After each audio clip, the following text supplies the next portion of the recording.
Chapter 490, Do you want to come with us? Someone was looking for him? Gu Yundong followed the waiter's finger and saw the person standing not far from the staircase. It was Uncle Yu. Uncle Yu also saw them and hurried forward. Dajiang. After greeting him, he sized his friend up from head to toe. Are your injuries healed?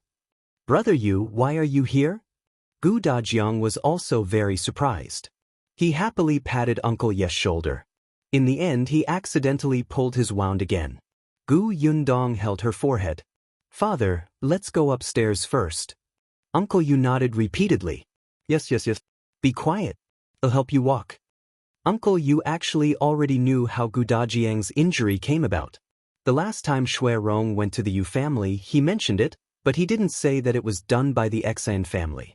However, as soon as Xiulan left, Grandpa Yu asked Uncle Yu to find out. Uncle Yu had been in the prefectural city for a while and knew many people. In addition, Gu Yundong had met Gu Dajiang when she went to the Xiulan residence that day. He had gone to the Xiulan residence to ask around and knew what had happened. The father and son pondered for a moment and quickly understood why Gu Yundong did not let them see Gu Dajiang. Perhaps it was the aftereffects of escaping from the famine, but the three of them were very sensitive to some subtle changes. For example, the atmosphere in the city seemed to be very tense recently, as if something big was about to happen. In order to avoid causing trouble for the Gu family, they didn't visit Gu Dajiang again. Even Uncle Yu, who was working outside, did not go out much these days. At most, he found jobs nearby. Today, when Uncle Yu went to the market, he happened to hear that the Xiulan family was finished. He could not wait to come over. The group entered the house, and Tong Shuitao obediently served tea. Uncle Yu then asked about Gu Dajiang's situation. Knowing that he was fine, he heaved a sigh of relief. My father was also very worried about you. No one expected you to encounter such a thing. Fortunately, the Xiulan family has been confiscated.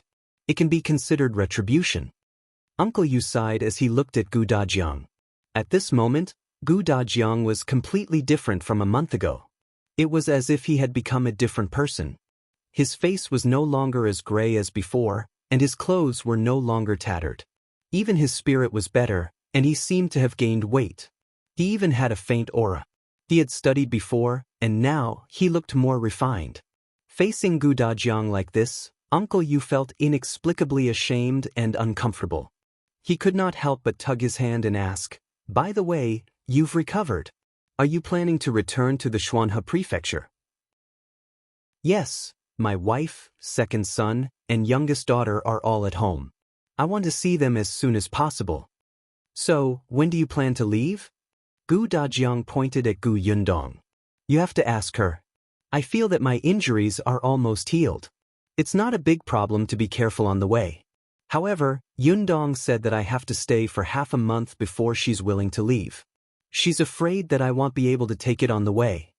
There was some pride in his words. Gu Dajiang couldn't change the habit of showing off his child's filial piety in front of his friends.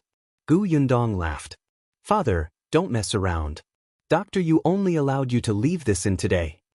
As she spoke, she turned to look at Uncle Yu. Uncle, actually, I have something to ask you. Yes? What is it? Do you want to return to the Xuanhe prefecture with us?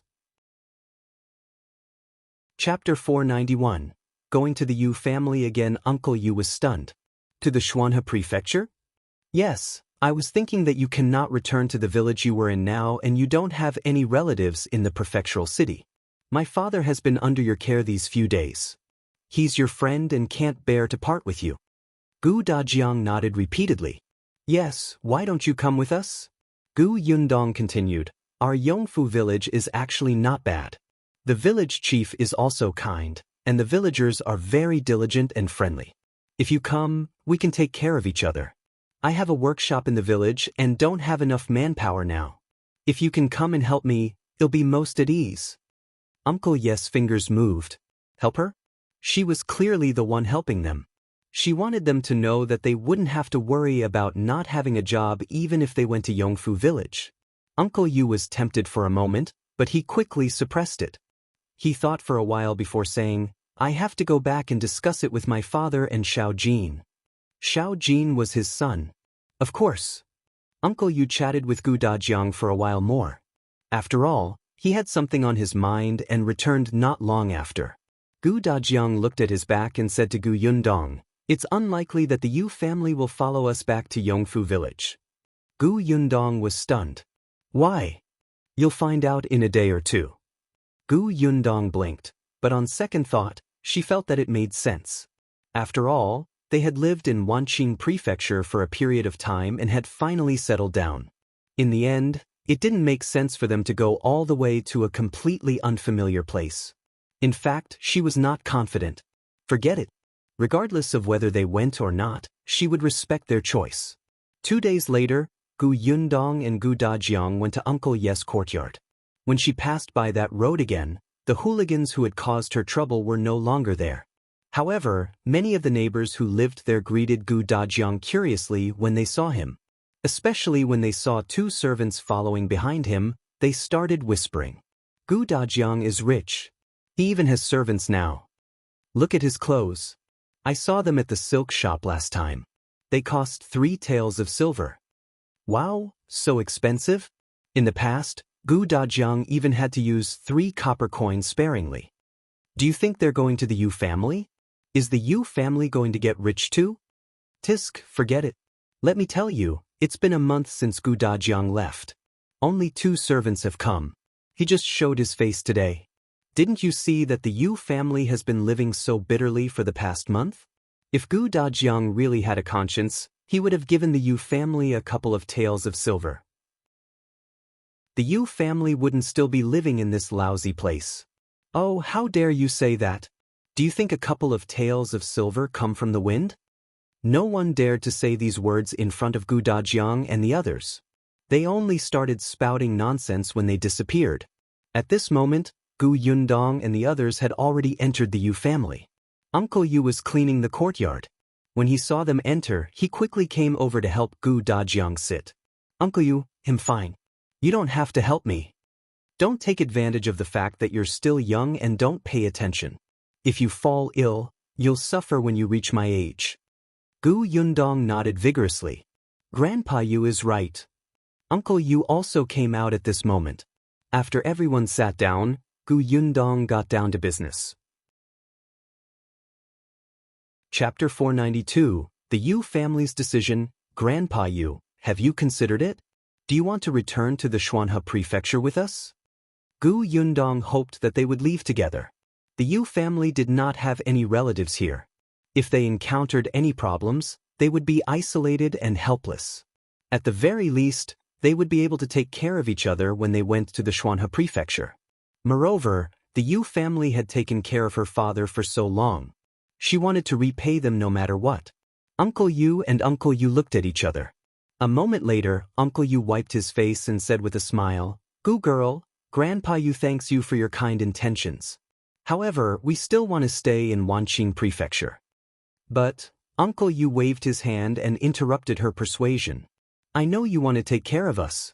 I also believe that if we follow you to the Xuanhe Prefecture, we won't have to worry about food and clothing. Our lives will be much better than now. However, we can't rely on you for everything. Yes, your father received our help a few months ago, but we only gave him a place to live. Compared to the time when you sent a basket of food to save our lives, it's insignificant." Gu Yundong said, "The basket of sweet potatoes I gave you was because you informed us in advance so that we could avoid the chaos. In that case, you should be the ones who saved us first." Uncle Yu laughed out loud. All right. If you want to calculate it this way, you won't be able to finish it." He was in a good mood and did not regret helping this young lady at all. There was a cause and effect. The old saying was indeed true. Uncle Yu smiled, but very quickly, his expression became serious again. "Gu girl, actually, there's another important reason why we didn't go to the Xuanhe Prefecture." As he spoke, his expression became a little sad. "Back then, on the way to escape, my wife and my daughter-in-law didn't survive. Later, after we settled down in Wanqing Prefecture, we moved their graves over and let them settle down. During the new year, we would visit them and burn something for them. If we went to the Xuanhe Prefecture, it would be a long journey. It would be difficult to see them." As he spoke, he wiped his face. I'm already so old. I don't know how much longer I can live. When I'm free, I can still go and talk to my wife. Don't let no one visit them when the time comes. If the grass on the grave grows to half the height of a person and there's no one to take care of them, they'll be so sad. On the way to escape, they starve to death to give us a bite to eat. How can we leave them behind now? In the end, Uncle Yu could not help but tear up. Gu Yundong panicked and quickly handed him a handkerchief. Yes, Grandpa Yu is right. I didn't consider everything. It's my fault. Uncle Yu quickly stopped his tears and smiled when he heard her words. What's your fault? You're a good child. You want Grandpa Yu to live a good life, but Grandpa Yu has 3 grown sons. How can he let a little girl who hasn't reached adulthood take care of him? Uncle Ye's eyes were also red. Although he was sad at the mention of his deceased mother and wife, he could still control his emotions. He only said with a slightly choked voice, "That's right, Gu girl. Just take your father back in peace and don't worry about us. Let's work hard. Our lives will get better. The next time you come, we might all live in a big house." Gu Yundong smiled. All right, I'll wait. After a pause, she said, "But if you don't follow us to the Xuanhe prefecture, I have something to ask you for help with." Chapter 493. Eugene being beaten. Gu Dajiang, who had been silent all this while, was stunned. Then, as if he had thought of something, he immediately stopped talking. Uncle Yu and Uncle Yu were very straightforward. Tell us, what do you need our help with? As long as we can do it, we will definitely help. I have a shop in Wanqing Prefecture, but there's no one. Before she could finish speaking, she saw someone running in from the door. Gu Yundong took a closer look. Wasn't this Grandpa Zhang, whom she had met the other day? Old Yu, quickly go over and take a look. Your grandson was beaten up. Everyone in the room was stunned and hurriedly stood up. Seeing this, Gu Yundong immediately reached out to help Gu Dajiang. Shui Rong immediately supported Uncle Yu and the few of them walked out of the courtyard. Eugene happened to walk into the courtyard. When he saw everyone, he was stunned for a moment before squeezing out a smile. Uncle Gu, you're here? Everyone looked at his face. It was bruised and swollen. He did look like he had been beaten up. Uncle Yu took 2 steps forward. What happened? How did you get beaten up like this? Who hit you? Eugene shook his head. Master, I'm fine. I also beat the other party up. He's even worse than me. When the 2 Yu family members heard this, their anger decreased a little. They quickly brought Eugene into the house. Uncle Yu hurriedly went not far away to send for a doctor. The other party took a look, prescribed some medicine, and left. It was not a big deal. Uncle Yu regained his senses and asked, What happened? Aren't you in the shop now? When he heard about the shop, Eugene's expression darkened. Father, there's no more work in the shop. They'll find another one later. Why is it gone? Eugene pursed his lips and said in a low voice, Wasn't the Xen family's house confiscated? Their shops were also taken back by the imperial court. The shopkeepers and waiters inside are all being interrogated. Those who are guilty were arrested, and those who aren't guilty were released. In the past, there was a waiter who worked in the Xen family's shop. He was our shopkeeper's relative. Now that the waiter has nothing to do, he came to our shop to find a job. The result was obvious. The shopkeeper didn't like Eugene to begin with. After all, Eugene was tolerant and diligent. The boss had already praised him twice when he came twice. If this continued, Eugene would probably replace him as the shopkeeper.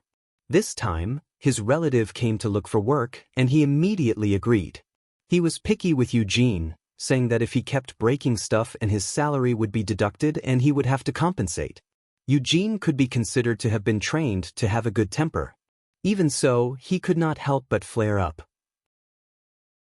He finally knew that no matter how well he did, no matter how much he could tolerate, the shopkeeper would find a reason for him to make room for his relative.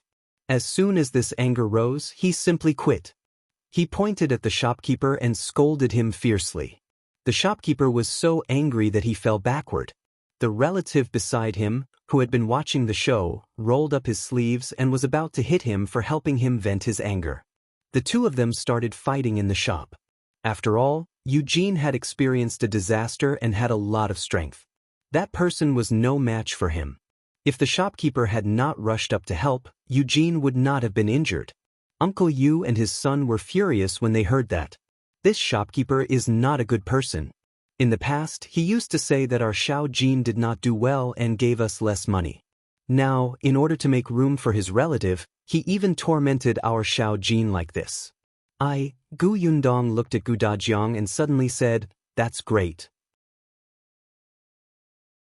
Chapter 494. What about me?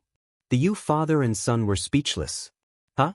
Uncle Yu asked uncertainly, "Gu girl, do you mean that it's too good for Xiao Jin to hit the shopkeeper?" "No, I mean it's great that brother Eugene isn't working in that shop." Everyone was speechless. Gu Yundong smiled. "Actually, even if this hadn't happened to brother Eugene today, I would have asked him to quit his job in the shop. I've long heard that his shopkeeper is stingy and he doesn't earn much money. The shopkeeper doesn't do anything and only knows how to boss people around. The better brother Eugene does, the more others don't like him. How many years will it take for him to stand out in such a place? So I want to invite brother Eugene, Uncle Yu, and grandfather Yu to help in my shop." The three members of the Yu family widened their eyes and exclaimed, "Your shop?" "Yes." Gu Yundong said in embarrassment, "I just got a shop recently and haven't opened business yet. Actually, I was thinking that if you come back to the Xuanhe prefecture with us, you'll have to find someone else to help look after this shop. But I'm not familiar with the Wanqing prefecture. Uncle Yu knows many people, so I want Uncle Yu to introduce someone. Since you're not coming with us, I can ask you to help take care of the shop. To be honest, I only trust you here." The Yu family members looked incredulous. You mean you want us to look after the shop?" "Yes, didn't brother Eugene work in a grocery store? It just so happens that I plan to open a grocery store in my place."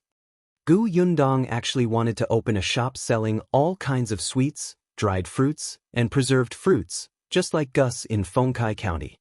However, this place was too far from Yongfu village. It would take a lot of time and money to transport the goods over. The cost was too high and it was not worth it. At the very least, she had to wait until her business expanded and there was a workshop here. Later on, she even thought of opening a medicinal shop, but selling herbs required a professional. Moreover, the preparation of the medicinal shop at the beginning would take too much time. After thinking about it, he could open a grocery store first. Firstly, it could help the Yu family. After all, Eugene had experience and it was convenient for him to do this. Secondly, Uncle was actually quite a loyal and talkative person. He had only been in Wanqing prefecture for half a year, but he knew many people from all walks of life and had channels to buy goods. Previously, it was because Uncle Yu had introduced a cheap supply channel to the grocery store where Eugene was working that Eugene caught the eye of the boss and received the boss praise, causing the shopkeeper to be dissatisfied. Thirdly, it was easy for the grocery store to change business. Gu Yundong had seen that the location of the shop was very good. In the future, when her business grew and she had a workshop here, she could still sell candy inside. It would be easy for the grocery store to change business. After the Yu family heard what she said, they could not come back to their senses for a long time. They knew very well that Gu Yundong was clearly helping them, but she kept saying that they were the only people she could trust. This made them unable to find a reason to refuse. Uncle Yu just agree.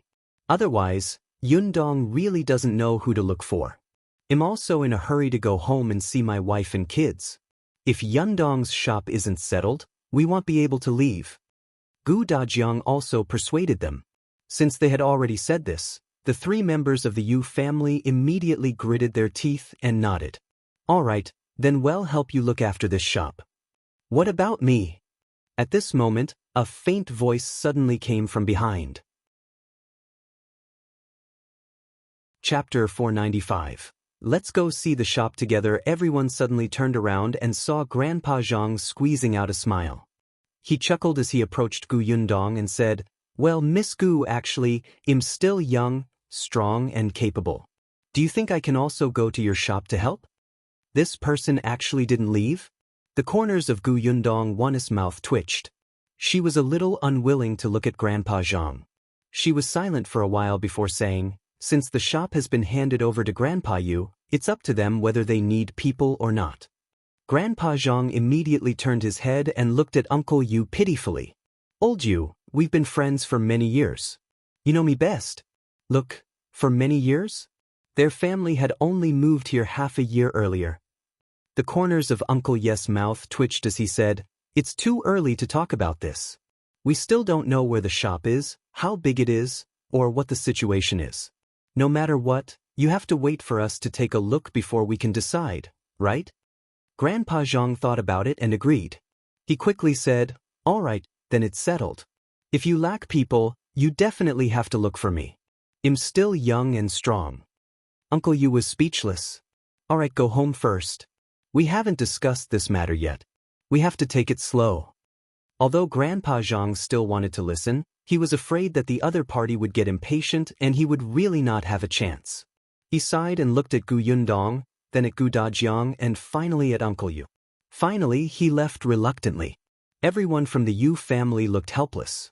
After he left and Eugene closed the courtyard door, Uncle Yu said, "Old Zhang's mouth is mean, but he is a good person. However, he's old. If we really need to hire someone, his eldest son is diligent enough." Gu Dajiang nodded. "Indeed. Brother Zhang is a good person and has a good memory. Grandpa Yu, I've already said that it's up to you to decide whether to hire someone or not.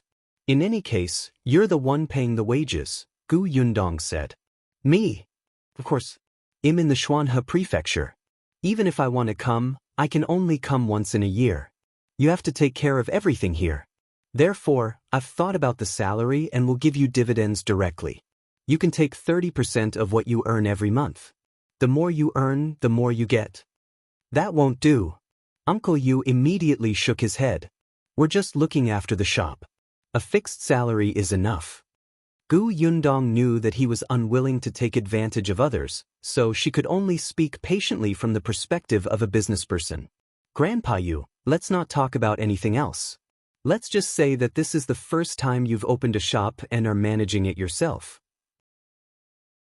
Other than brother Eugene having some experience, you have to slowly figure everything out.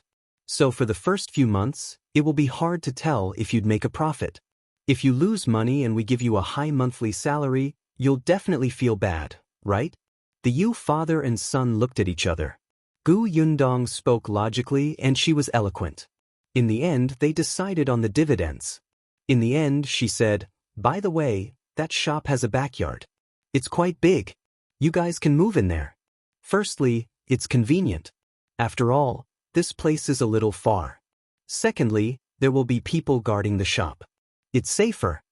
Uncle Yu sighed inwardly. Seeing that she was smiling as if she would not give up if he did not agree, he smiled and nodded. "You, Gu girl, can we take a look at that shop?" "Sure." Chapter 496. Complicated feelings. It had been 2 days since the Xiulan residence had been raided. Someone was temporarily in charge of the government office, waiting for the emperor to transfer a new prefecture magistrate over. Gu Yundong's contract was personally given to her by Mo Xiulan. Yesterday, Shui Rong had gone to the government office to ask about it. The contract had been opened early this morning, so it was not a problem for her to enter. When the group of people came out of the Yu residence, they saw many people looking over curiously. The crowd waited until they were gone before they began to talk. "Where is the Yu family going? Could it be that Gu Dajiang is planning to give the Yu family some benefits on account of their past relationship? What benefits? Don't tell me they're going to help the Yu family move out of here? Stop joking. That's impossible. The Yu family doesn't have any luggage. How can they move out? I think they'll at most treat the Yu family to a meal at a big restaurant." "No way. The Yu family took Gu Dajiang in for a few months, but he's repaying them with just one meal? That's too stingy. That's why Gu Dajiang is an ingrate." Cough, cough. Suddenly, a sudden cough sounded from behind the crowd. Everyone turned around and saw Grandpa Zhang standing behind them with an unfathomable expression. He sneered at these people who were making sarcastic remarks. "All right, why are you so troublesome? How can brother you not know what kind of person Gu Dajiang is? Go do what you need to do." Hey, old Zhang, you were in the Yu family just now, right? What did they say? Tell us. What did they say? Grandpa Zhang said impatiently. How would I know? Disperse, disperse. With that, he turned around and left with his hands behind his back. However, there was a sly smile on his face. He wasn't going to tell these people that the Yu family was about to own a shop. What if they went to fawn on old Yu later? When he was hired to work and earn money, he would show off in front of these people. Just thinking about it made him happy. They must have gone to look at the shop, right? He really wanted to follow them to take a look. Uncle Yu, who was being gossiped about, felt his ears itch and could not help but reach out to rub them. The Yu family was a little far away from the shop. When they reached the entrance of the alley, everyone still got into the carriage. By the time they reached the shop, it was already past noon. Yundong brought them to a nearby restaurant for a meal before walking towards the shop. Only when they stood at the entrance of the shop did the Yu family look ahead in shock. This was the shop that the Gu family was talking about? Such a big shop would be a grocery store? This was especially shocking for Eugene. He had been working in the grocery store for more than half a year and more or less knew some things. This was the busiest street in the entire Wanqing prefecture. This shop was at least twice the size of the one he stayed in. Most importantly, this used to be the silk shop of the Xiulan family. It was the place where the relative of the shopkeeper who ran to snatch his job this morning had worked. He never expected that the person who had arrogantly chased him out and told him to go back and do manual labor would now swap places with him. At this moment, Eugene's feelings were exceptionally complicated. What made him feel even more complicated was that he knew very well that with such a shop in such a place, no matter what business he opened, as long as he did not seek death, he would not lose out even if he did not have experience. Eugene could not help but look at Yundong, who seemed to sense his gaze and met his hesitant expression. She guessed what he wanted to say and immediately blinked at him and shushed him. Chapter 497. All excited then, Yundong called for everyone to go inside. The shop used to be a silk shop, but everything inside had been emptied. Those were also the assets of the Xiulan family. Naturally, they were taken away by the officials. However, there were still some fabrics that had been cut and left behind. They were still placed on the cabinet. Uncle Yu couldn't help but widen his mouth when he came in. Yundong, is this the shop you mentioned? Yes. It's huge. Yundong looked at the empty room in front of her and was very satisfied. At least, it was much better than her shop in Fengkai County. However, one was a county city and the other was a prefectural city. It was normal for there to be differences. This is the first time I've come in to take a look. It's indeed quite big. However, we're a grocery store. If we place a lot of things, it'll naturally be small. In fact, grocery stores occupied the most space. Just look at modern supermarkets. They sold everything. When there were a lot of items, the place would be instantly full. Let's go to the backyard. Yundong held Dajiang's hand. Dajiang was also very excited. This was his shop. Yes, it would be Yundong's dowry in the future. Although it was a little far from home, it was still a shop in the prefecture capital, and it was so big. He happily followed Yundong to the backyard. The backyard of the shop was not small either. There were 3 rooms. In addition to the kitchen and outhouse, there was also a storeroom used to keep things. There was more than enough room for the 3 members of the Yu family here. It was much better than the previous small courtyard. There was ready-made furniture in the room. The bed, cabinet, and desk were all very neat. The Yu family could use them now. In the future, when they had money, they could buy new furniture if they didn't like it. However, Yundong felt that the Yu family was used to being thrifty and would not change it unless it was time for Eugene to get married. The kitchen doesn't seem to be used much. It's still considered clean. Yundong came out of the kitchen. It'll be convenient to cook here after you buy the ingredients. Uncle Yu smiled until his face was full of wrinkles. He was very excited. Yundong, don't worry. We'll do our best. His eyes were shining with enthusiasm and confidence for the future. Uncle Yu also nodded repeatedly. He touched the pillar at the side lovingly and walked back and forth in the courtyard twice. Actually, Gu Dajiang also wanted to touch it, but he was supported by Gu Yundong. His hand was held tightly and he could not move his feet. He felt frustrated. After Eugene looked at the backyard, he started to roll up his sleeves. Father, I'll go to the front to clean up the shop now. Hey, I'll help too. Uncle Yu felt that he had become a few years younger and followed behind excitedly. Uncle Yu wanted to go too. He had already rolled up his sleeves when Gu Yundong pulled him back. Grandpa Yu, stay here and chat with my father. But if you go to clean up the shop, my father will definitely follow you. Look at his injuries. Uncle Yu immediately looked at Gu Dajiang solemnly. You can't let Yundong down. He's been gone for so long. Come, sit down and talk. You're leaving in a few days. I don't know when we'll meet again. Gu Dajiang could only sigh and rest. Tong Shuitao was quite diligent. She had already gone to the well to get water and carried the basin to the shop. Unexpectedly, as soon as she entered, she heard a voice outside. This shop is indeed open. Let's go in and take a look. Chapter 498. Wanna buy this shop? Tong Shuitao looked up and saw a young girl walking in. She looked to be 15 or 16 years old and had a high posture. There were 2 maidservants following her. She glanced at them, then turned around and shouted, "Brother, there's someone inside." Soon, a man in his 20s followed in.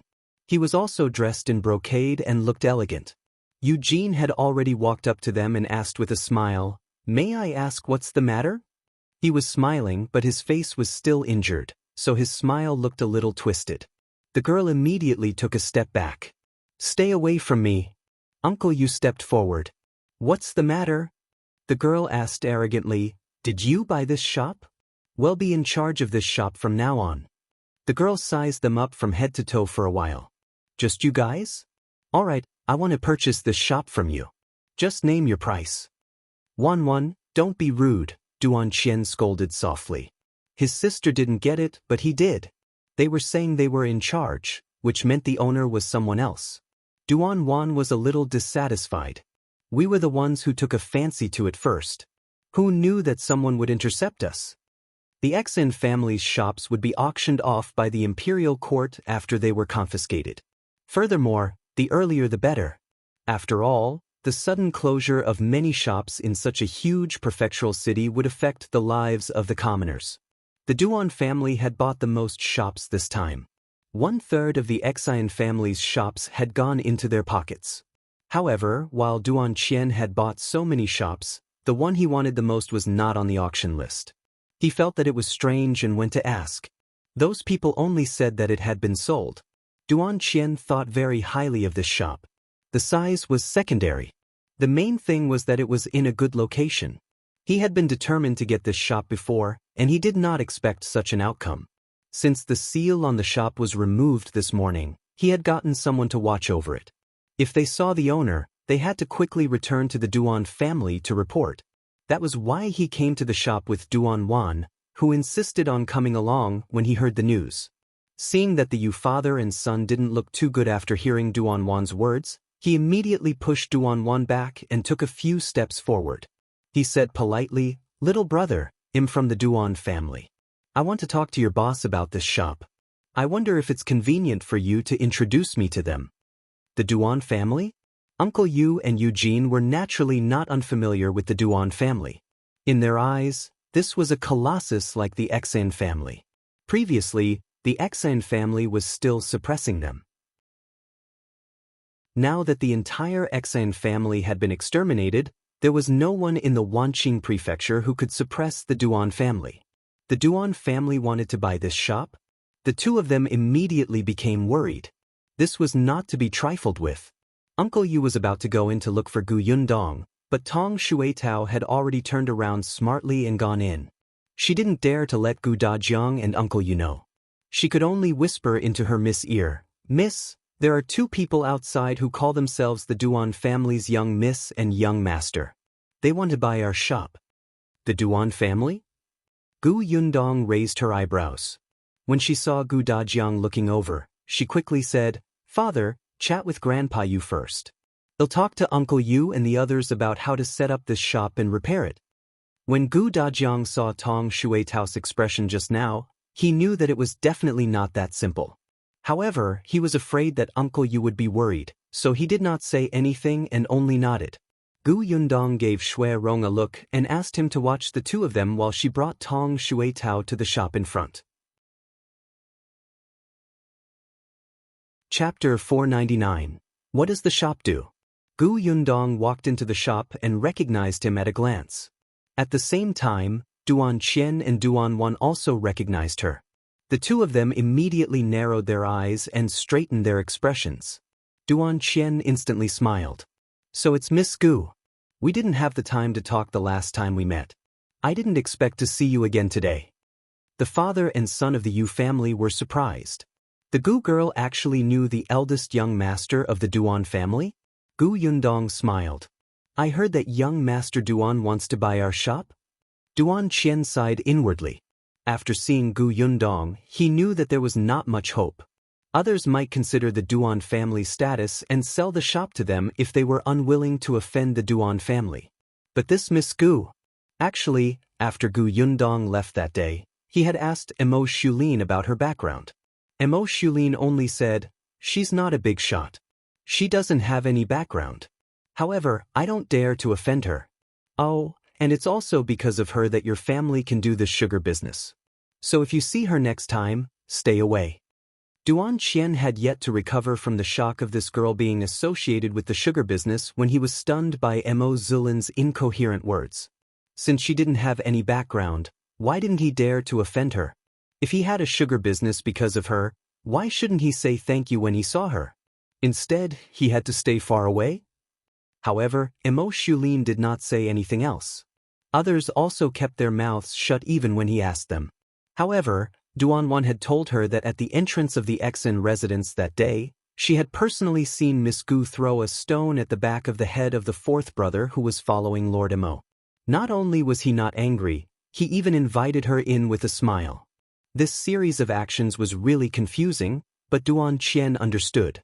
Not only could he not offend this Miss Gu, but he should also try his best to befriend her. Hence, when he heard Gu Yundong's question, he said very gently, "Yes, we do have the intention to buy this shop. I wonder if Miss Gu has the intention to sell it. We can negotiate the price." Gu Yundong shook her head. "I don't intend to sell this shop. Besides, it was given to me by someone else. If I sell it, wouldn't I be letting them down?" Gu Yundong was telling the truth and did not hint anything. However, Duan Qian's expression changed slightly. Someone gave it to her? Who would dare to give away the shop that the imperial court had confiscated? It could only be the imperial court. Duan Qian instantly put away all his thoughts and changed the topic. In that case, it seems that we can only look elsewhere. He looked helpless. He turned around and saw the Yu father and son.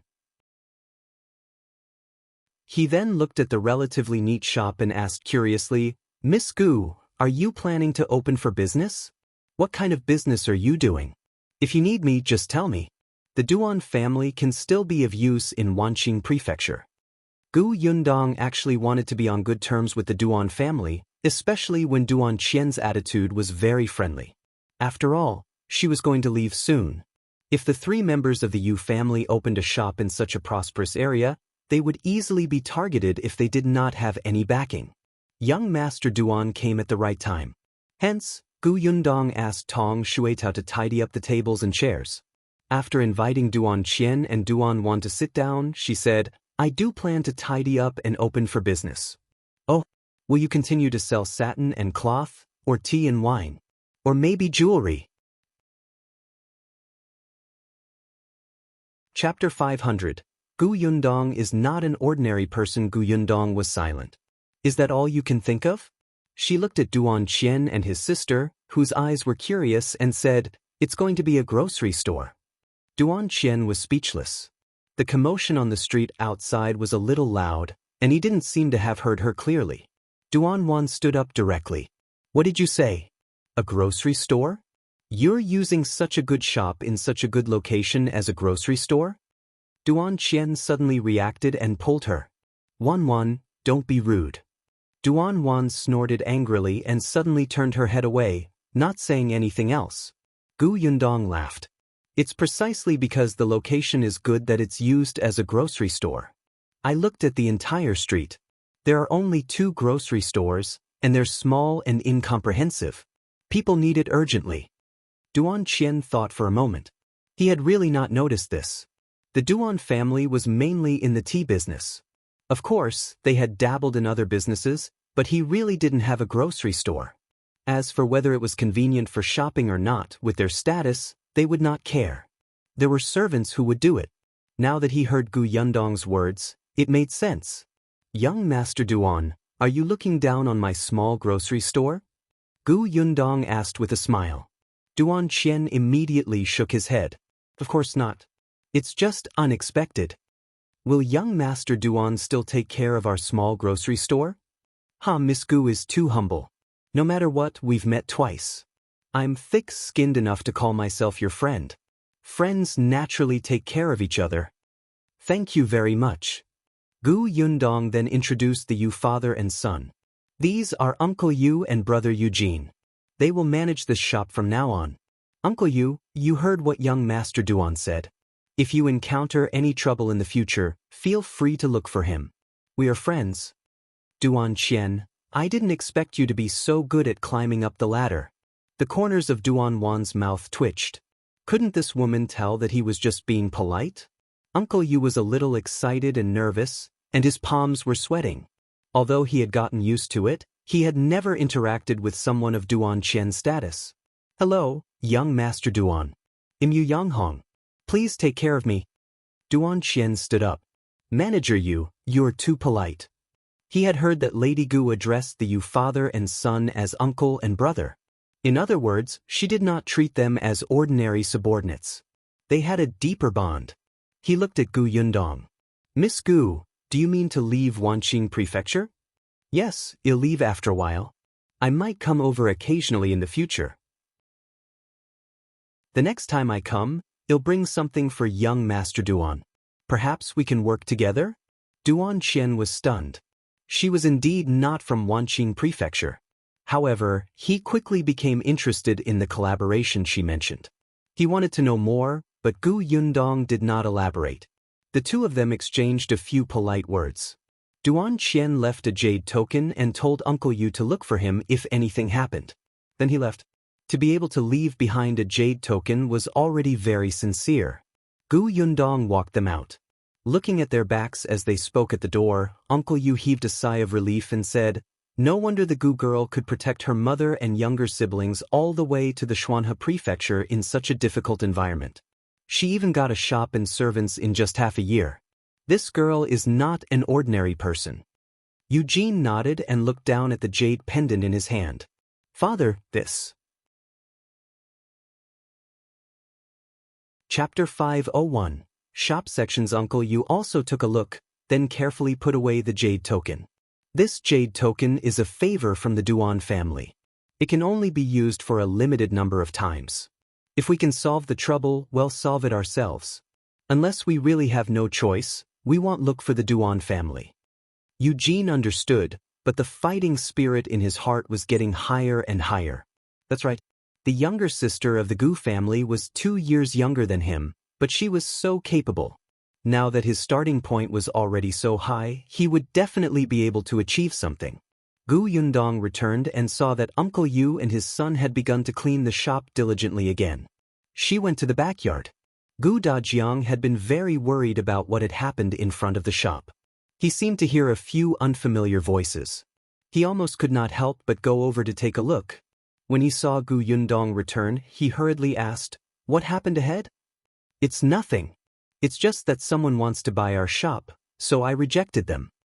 "They didn't make things difficult for you, did they?" "No, we even became friends." Gu Dajiang felt that his Yundong was really amazing. He was so proud of her. The shop was quickly tidied up. Gu Yundong looked at the cabinets in front of him. These cabinets were all erected against the wall. They were used to store all kinds of cloth. Now, they could be used to store bottles and jars, so it was not easy to bump into them. The shop also sold ready-made clothes. There were a few shelves made of wooden poles to hang clothes. Now, they were placed there to hang dried meat and fish. There was also a cubicle next to it for fitting. However, in this day and age, there were not many people trying on clothes outside, so this cubicle was piled with some things. What Gu Yundong meant was that the cubicle could be torn down so that the space could become larger. At that time, they could split the entire shop into several areas. Food such as oil, salt, soy sauce, vinegar, rice, ginger, garlic, wine, tea, and snacks would all be placed in this area. There was an area for daily necessities. There were pots, pans, knitted shoes, hats, bamboo baskets, boxes, various tools, cheaper brushes, ink, paper, and ink stones, as well as kites and spinning tops for children. In that case, the space was even a little small. However, in the beginning, they would do it one step at a time. It was just that with so many things, if he wanted to tidy them up, he would need to build a few cabinets and shelves. Gu Yundong thought of Carpenter Tan. Although he did not like to talk, he was efficient. She handed this matter to Uncle Yu. They were familiar with Carpenter Tan. The group of people planned the shop. Everyone would write down any good suggestions they thought of. Everyone would express their opinions and consolidate them when the time came. In the end, when the proposal was out, the shop could be renovated. After the discussion, everyone realized that it was already very late. The sky was about to darken. However, everyone still felt unsatisfied. The sense of accomplishment of slowly filling the empty shop with everyone's thoughts made them feel especially satisfied. Gu Yundong led everyone to eat, then asked Shui Rong to drive Uncle Yu and the rest back in a carriage. The 3 members of the Yu family were very excited. Not only did they talk about this along the way, but Uncle Yu had also thought of where to buy the cheapest goods. When they reached home, Uncle Yu did not even enter the house. He went straight to Carpenter Tan's house. Uncle Yu thought for a moment and did not go back. He turned around and entered Grandpa Zhang's courtyard next door. Grandpa Zhang and his family were having dinner. Seeing him come in, Grandpa Zhang started to tremble. He quickly moved a stool for him. "Yang Hong, are you here too?" Chapter 502. Hiring the Zhang family's first son. Grandpa Zhang was so excited that he couldn't speak, and the Zhang family looked at him in confusion. Uncle Yu knew what he meant and nodded. "We went to see that shop today. It's indeed not bad. It's a little far from here, but it's fine, it's fine. Distance is not a problem. It's still in the city." Uncle Yu said, "I haven't finished speaking." All right. Tell me, I won't interrupt you." The Zhang family looked at Grandpa Zhang with a strange expression. Uncle Yu also felt that he might have come to the wrong place. He had never known that Grandpa Zhang's personality could be like this. Letting out a breath, he thought about leaving as soon as possible. "What I mean is that the shop has a backyard. If it's too late and you can't come back in time, you can stay there for the night." "That's good. I'm fine with it." Grandpa Zhang was even happier. He wanted to say that commute would truly be a problem for his old arms and legs. He didn't expect there to be a place to stay. That would be easy. Uncle Yu looked at him and found it hard to explain. "But Grandpa Zhang, we want to hire another person.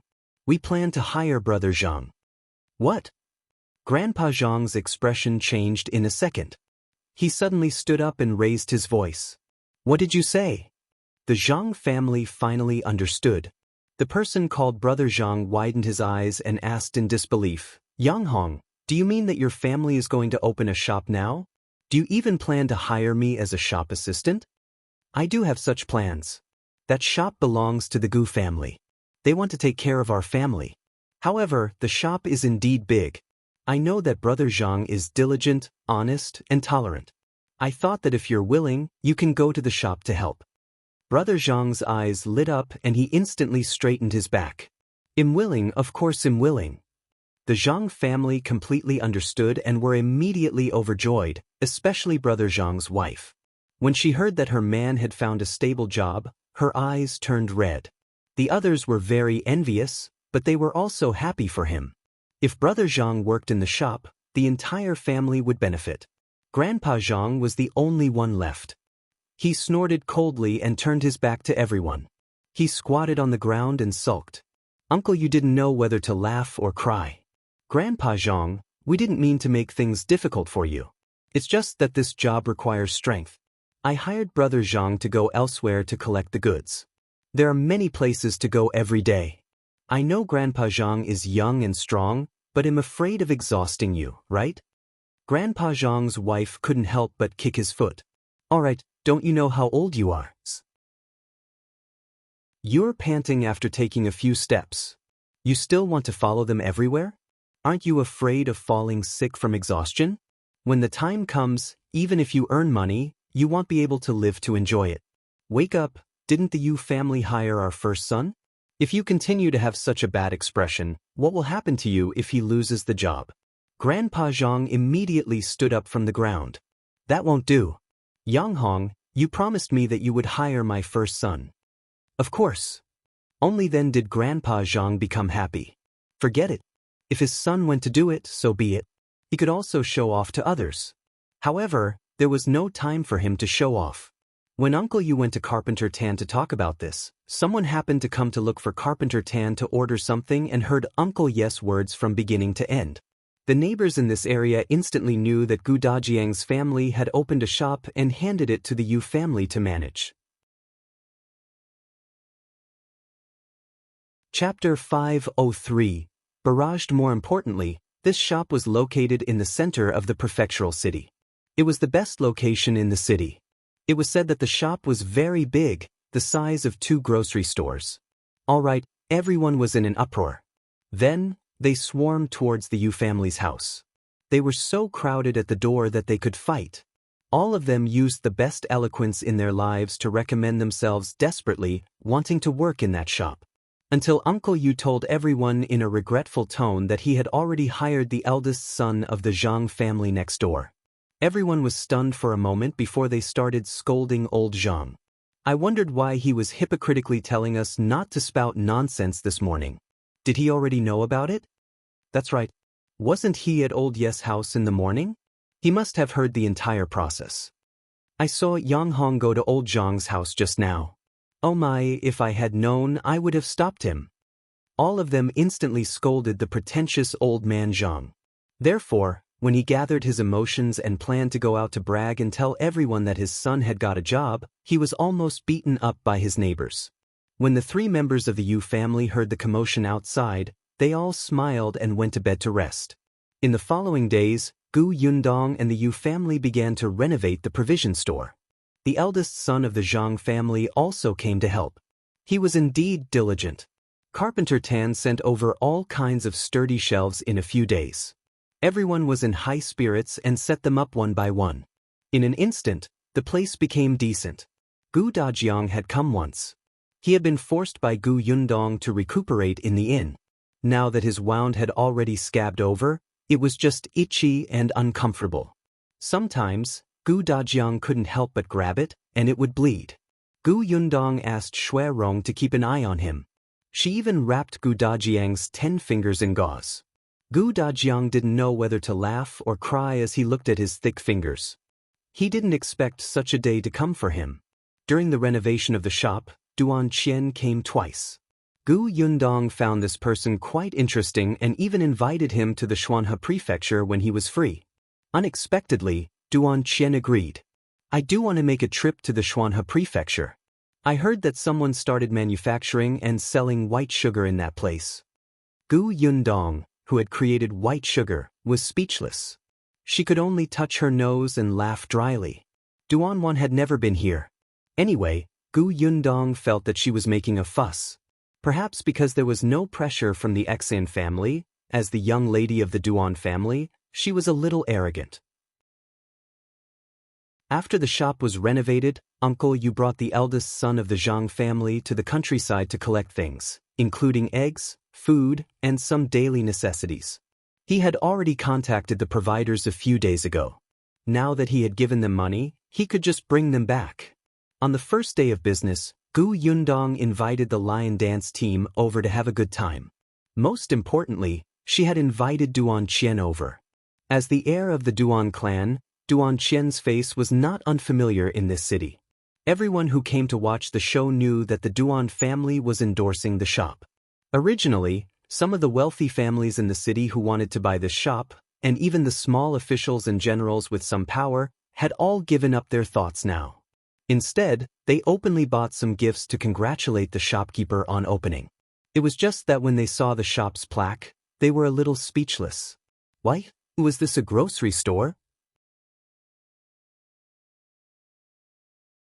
Chapter 504. Leaving. Why wasn't it a slightly higher-end shop? Everyone was puzzled, but this did not stop the grocery store's business from booming. It was only the first day and there was already an endless stream of people coming and going in the grocery store. When it was time to settle the accounts at night, they actually earned 100 taels of silver. This was a grocery store. The profits were not high to begin with, but there was actually such a gratifying result in a day.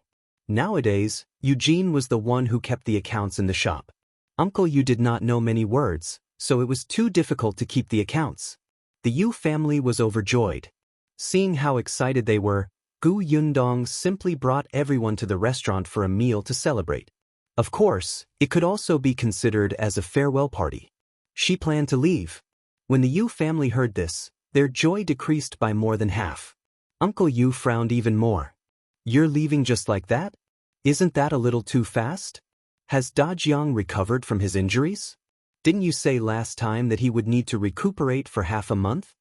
That's right, Gu girl. Why don't you stay for a few more days? This shop has only opened for a day. You have to wait until it stabilizes before going back, right? Sister Gu, I'm a little uncertain now that you're leaving.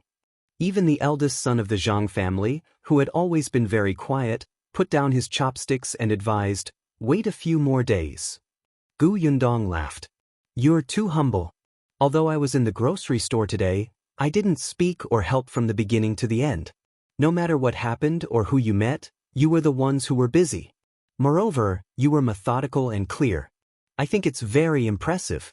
You can do it. But it was too sudden. Perhaps they had been too engrossed in chatting previously and working together to come up with ideas. Unknowingly, so many days had passed. They did not realize that the Gu family was about to leave. In the end, Uncle Yu waved his hand. Forget it. Your home is in the Xuanhe prefecture, and your family is there. Dajiang has been longing to see his wife and children. He has been waiting for so long. If not for the fact that he needs to recuperate, I think he would have rushed back. Especially these few days, he keeps saying that he has recovered. He's extremely anxious. Gu Dajiang felt a little embarrassed by his words, but he really missed them. He had not seen them for more than half a year. He wondered if they had forgotten about him. The meal was a little sad.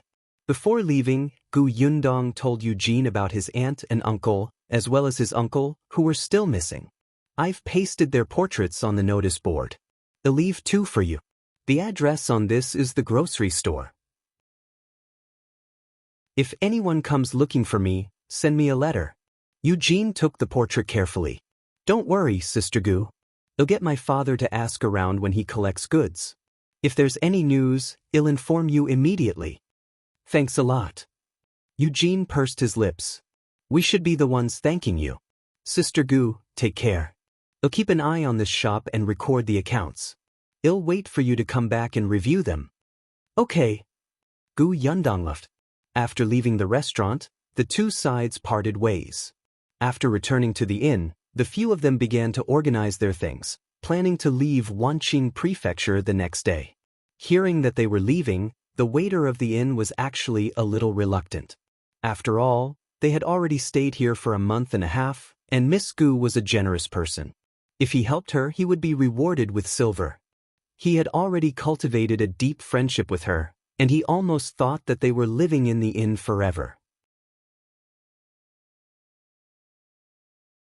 Chapter 505. Yundong, you've changed too much. Now that she was leaving, the waiter really felt lost. He went back and brought some pickled vegetables for Gu Yundong. They were made by his mother. Miss Gu, bring the food along to eat on the way. In the future, you must remember that there is a waiter in Wanqing Prefecture. Gu Yundong was speechless. After thinking for a while, she said, I'll come again. Don't worry, I'll remember you. The waiter immediately became happy. Gu Yundong began to move the things onto the carriage bit by bit. She did not let Gu Dajiang do it, as their journey would definitely be bumpy and difficult. Although Gu Dajiang had recovered, he was different from them. He would probably suffer a lot along the way. For this reason, she specially laid a thick layer of mattress in the carriage. Gu Dajiang looked at the sky. Yundong, the weather is quite hot. Gu Yundong was unmoved. It won't be bumpy with all the mattress. If it's hot, just fan yourself. She didn't look at Gu Dajiang and instructed Shuirong to put away the pots and bowls. Gu Yundong asked Tong Shuitao to fill a few water bags. Now that she was experienced, she knew how long she could make until nightfall. When the time came, she could take a rest in a town or village she passed. By the time everything was ready, it was already 7 in the morning. The few of them got into the carriage and headed straight for the city gate. Unexpectedly, as soon as she left the inn, she saw Uncle Yu and Uncle Yu standing there with 2 huge bags in their hands. She did not know what they were carrying. Gu Yundong quickly got down from the carriage. "Grandpa Yu, why are you here? If you're going back, of course we have to come and send you off. Don't worry, Eugene and the Zhang family's eldest son are in the shop. It won't be a problem." As he spoke, he handed over the 2 bags. "It's not anything good. It's just some food and necessities. I got up in the morning and baked the flatbread inside. It's not much. It's a token of my appreciation." Gu Yundong touched it through the cloth. "How is it not much?" Checking the weight, she felt that Grandpa Yu probably did not sleep much last night. Uncle Yu chased them into the carriage. "All right, you guys can go up. It's getting late. I won't hold you up." Gu Yundong and Gu Dajiang bade them farewell before setting off again. When they arrived at the city gate, they bumped into Duan Chen. He seemed to have come to deliver something to them, but it was a little too much. Gu Yundong was worried that the carriage would collapse, so when no one was paying attention, she put away some things that were not very useful into her spatial storage. After bidding farewell, the 4 of them sped up a little. The carriage was driven by Shuirong. Tong Shuitao would occasionally change seats with him. They walked at a leisurely pace and saw a lot of scenery. Gu Yundong had arranged everything in an orderly manner. Gu Dajiang was actually mentally prepared. The journey might not be easy. Unexpectedly, it was much more comfortable than he had imagined. Gu Yundong still followed the doctor's instructions.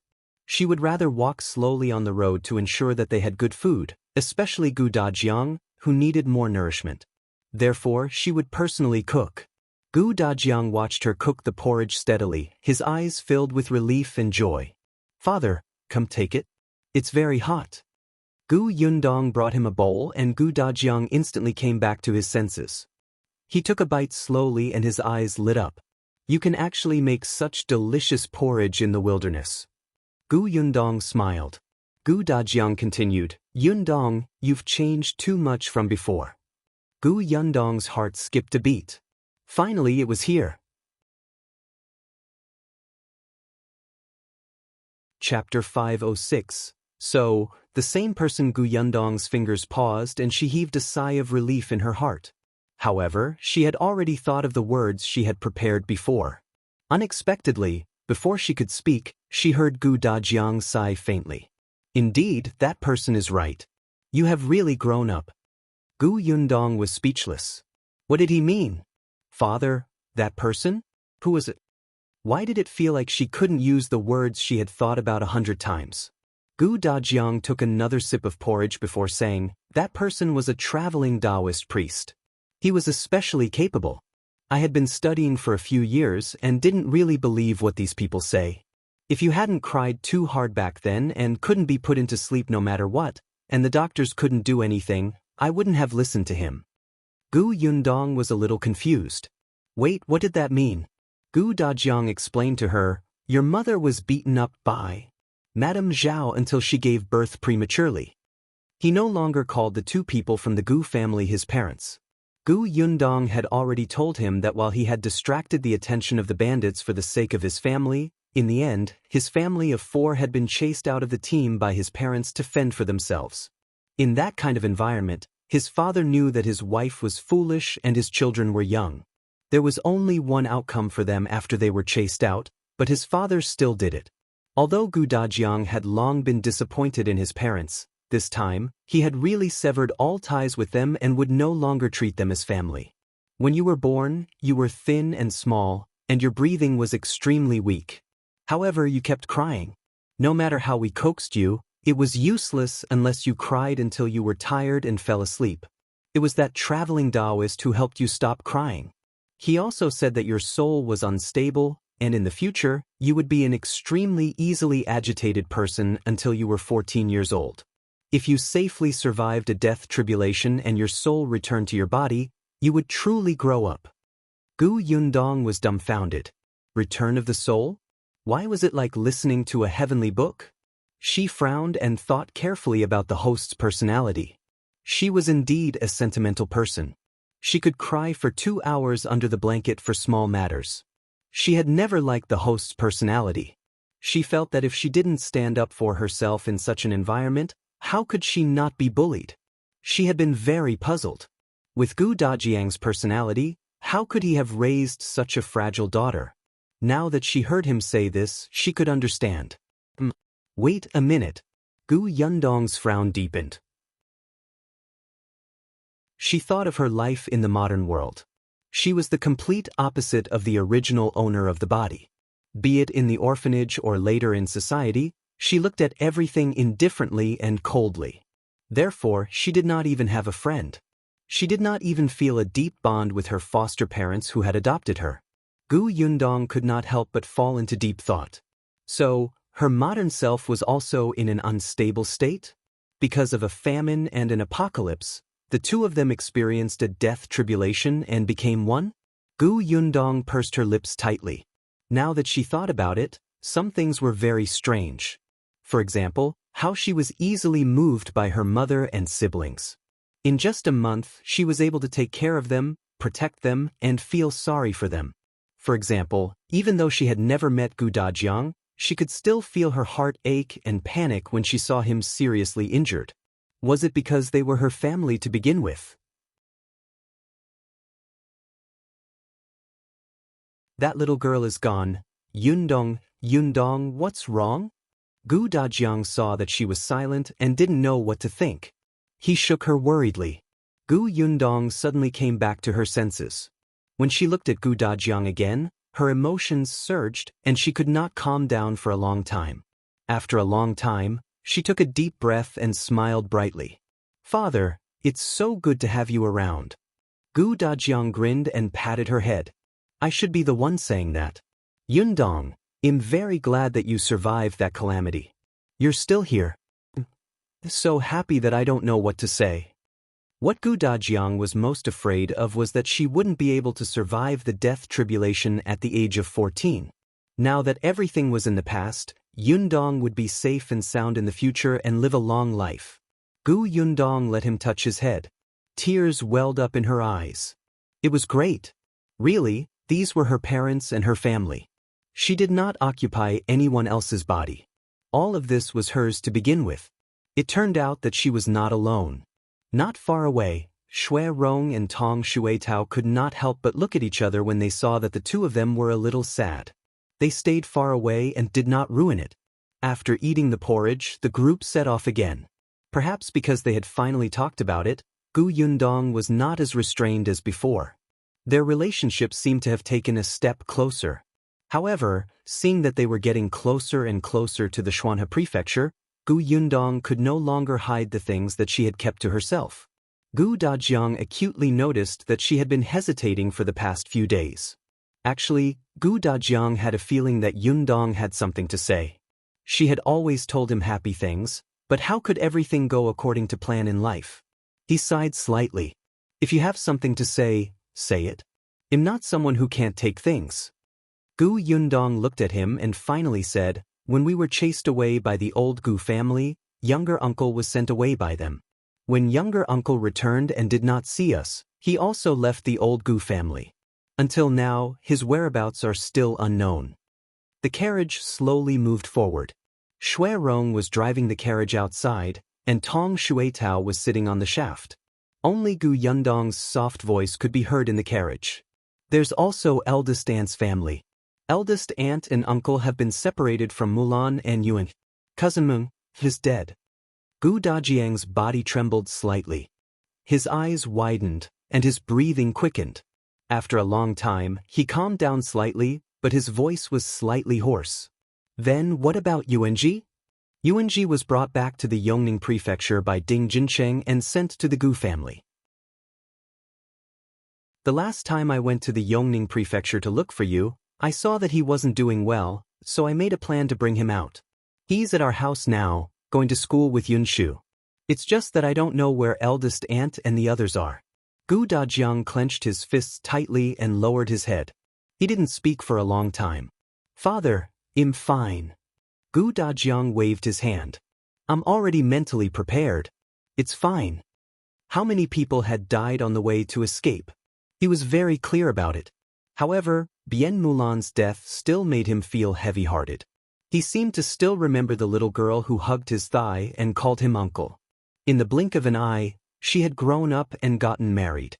When she saw him, she still obediently called him uncle. She even said that when she gave birth, she would ask him to give the child a nice name and teach the child how to read in the future. However, the child was nowhere to be seen, and even she was gone. His little Cabbage has been taken by a pig? Gu Yundong did not say anything else and let him slowly digest this information. For the rest of the journey, Gu Dajiang was very silent. His depressed mood only gradually improved the next day. The dead had already passed away, and the living had to continue. Although he didn't know where Aunt Gu and Uncle Gu were and how they were doing, Gu Dajiang knew that they were definitely still alive. They would meet eventually. He tried his best to put aside those negative emotions. At the thought that he was about to see his wife and children, his mood finally improved. But when he saw that Gu Yundong looked like she had something to say, Gu Dajiang's eyebrows could not help but twitch. What other bad news do you have for me? There shouldn't be any left, right? He was only concerned about his eldest sister and younger brother now. His own family was all around him. Yundong had already told him what was going on. Gu Yundong thought for a moment. Actually, it's not bad news. Then tell me. Well, actually, before I found father, I was engaged. What? Gu Dajiang suddenly jumped up and hit his head on the carriage roof. With a bang, Gu Dajiang grimaced and covered his head. He glared at Gu Yundong angrily. Say that again. What did you do? Gu Yundong quickly helped him up. She was afraid that if he moved too abruptly, his head would not be the only thing injured. However, when she met Gu Dajiang's widened eyes, she could only say softly again, I'm engaged. Why did it sound like a question? Could it be that if he said no, she would immediately deny it? Why are you engaged? How old are you? Do you know what kind of person the other party is? Don't you know that people can be sinister, especially since you're good-looking and rich? Who knows if the other party has ulterior motives? His family is also insensible. Your mother hasn't recovered from her illness, and your father hasn't been found, and yet they came to propose marriage. They're bullying you for being young and ignorant without an elder to take care of you. No, I don't agree to this marriage. The more Gu Dajiang spoke, the angrier he became. The angrier he became, the more he felt that the other party was not a good person. He felt like his heart was about to explode. His beautiful little Cabbage had been stolen by a pig just like that? Ridiculous, ridiculous. Gu Yundong knew that he would have such a reaction. She laughed dryly and whispered, Father, it's just an engagement. An engagement? So it can be cancelled? Gu Yundong was speechless. No, what she meant was that they planned to wait until mother's illness was cured and father was found before getting married. Gu Dajiang snorted coldly. We have to discuss the matter of canceling the engagement slowly. We can't be hasty. Most importantly, we can't ruin your reputation. Let's think about it later. It's best if the other party makes a mistake. Gu Yundong's eyes widened. I did not expect you to be such a father. No, she had never thought of canceling the engagement. Father, Brother Xiao is a good person. When I first started doing business, he was the one who gave me the capital. All right, and you said that he's not bullying you because you're young and ignorant. He wanted you to owe him a favor and guilt you into marrying him. It's all an old trick. I stopped playing this one more than 10 years ago. Gu Yundong rubbed her forehead. Father, have I been acting very ignorant these days? Was this the meaning of father-in-law becoming more and more displeased with his son-in-law? Stopped playing this one more than 10 years ago? Could it be that her father had used it before? Gu Yundong's suspicious gaze landed on Gu Dajiang. She wanted to ask him how he got together with her mother back then. Gu Dajiang's fear of home, however, Gu Dajiang's expression was very dark. He didn't realize what he had just said. He was still muttering indignantly that Xiao Qingyun cannot be a good person. Gu Yundong felt that it was better to let his father digest the news for a period of time. She would definitely make more mistakes if she said anything now. The more she protected Xiao Qingyun, the angrier her father would become. Hence, she obediently remained silent and listened to Gu Dajiang's nagging.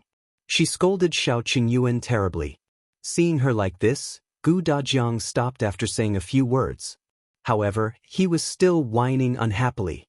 In the end, he asked her, "Other than this, is there anything else you want to tell me?" Gu Yundong immediately shook her head.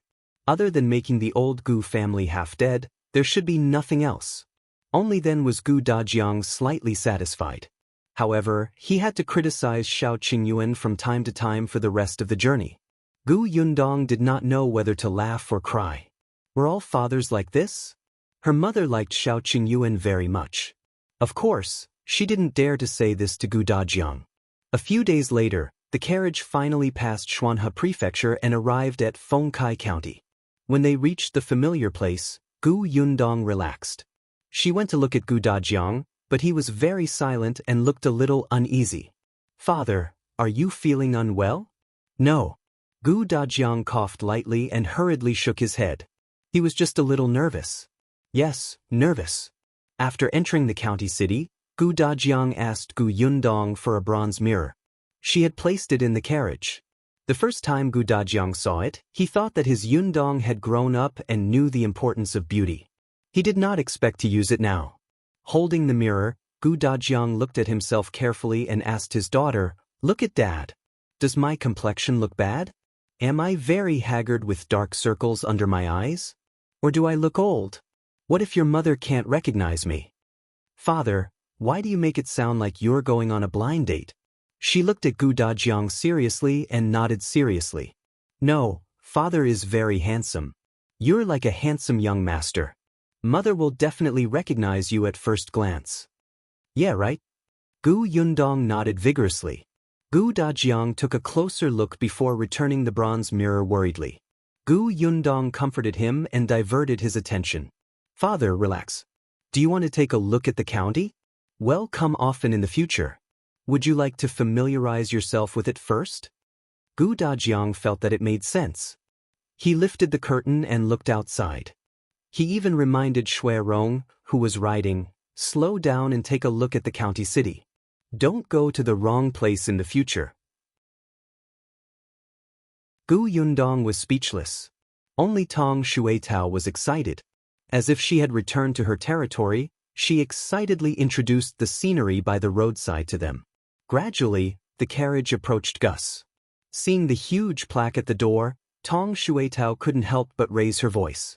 She said proudly, "This is our shop." "Gus? Our shop?" Gu Dajiang's eyes widened as he hurriedly shouted at Shui, "Stop the carriage. I'll go take a look first." Shui suddenly pulled the reins. Gu Dajiang lifted the curtain of the carriage door and got out without a word. Gu Yundong rubbed her forehead. Was her father afraid of meeting his family after such a long time of departure? Shaking her head, she could only follow him out of the carriage.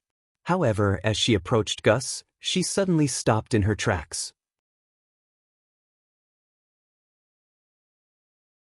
Gu Dajiang checking the account book. Gu Yundong squinted at the shop next door. When did a pharmacy appear here? Wasn't it a snack store in the past? She couldn't help but take a few more glances. Gu Dajiang had already strode into Gus. Zhuangzi was diligently wiping the table. He did not even care about the sweat on his forehead. The boss had said that the most important thing in the food business was to be clean and tidy. If he worked hard and strove to achieve good results, he might be able to become a shopkeeper and reach the peak of his life. Gu Dajiang's footsteps sounded as he entered. Zhuangzi suddenly turned around and immediately welcomed him. Sir, what do you want to buy?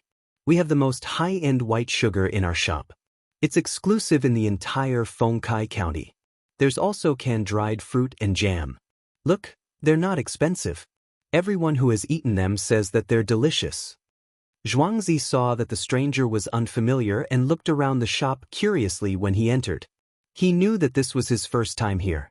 He immediately introduced everything to him excitedly, hoping that the man could make a big deal for him. After all, the other party looked quite rich, right? Before Gu Dajiang could speak, Gu Yundong entered from behind. When Zhuangzi saw her, his eyes widened and he took a few steps forward excitedly. Boss, you're back? As he spoke, he hurriedly shouted behind him, Shopkeeper, our boss is back. Zhang was taking things from the back. When he heard the shout, he hurriedly ran out, his body still covered in sweat. When he saw Gu Yundong coming over, he quickly wiped his hands. Boss, you're back. It's been hard on you this time. Quick, sit down. We'll pour some tea. As he spoke, he ran off excitedly. One could tell from the smile on his face that he was very excited and happy. Zhuangzi had already finished wiping the chair. Gu Yundong helped Gu Dajiang over and introduced, This is my father, Gu Dajiang. Zhuangzi was stunned and said in shock, Boss? You found him? Yes. Zhuangzi hurriedly bowed to Gu Dajiang. Hello, old boss. I'm Zhuangzi. Gu Dajiang, who thought that he was still very young and elegant, couldn't help but twitch his lips. It was Zhang who suddenly patted his head. What are you calling him? He said respectfully, Master. Gu Yundong couldn't help but want to laugh, but Gu Dajiang had already started sizing up the shop curiously. He went to take a look at the white sugar. Gu Yundong had given it to him before. He had even soaked it in water and mixed it with porridge. It could be used to make different delicious food. Looking at these white sugar particles, Gu Dajiang still found it unbelievable. This was actually created by Yundong. What a great invention. His daughter was indeed smart and capable. So much pride. Gu Dajiang straightened his back even more. Then he looked at the cans, dried fruits, and other things. Zhuangzi eagerly introduced them to him and even gave him some to try. Zhang handed the account book to Gu Yundong. Boss, these are the accounts for the past few months. Take a look. Gu Yundong took the account book but did not open it. Instead, she handed it to Gu Dajiang, who was walking over.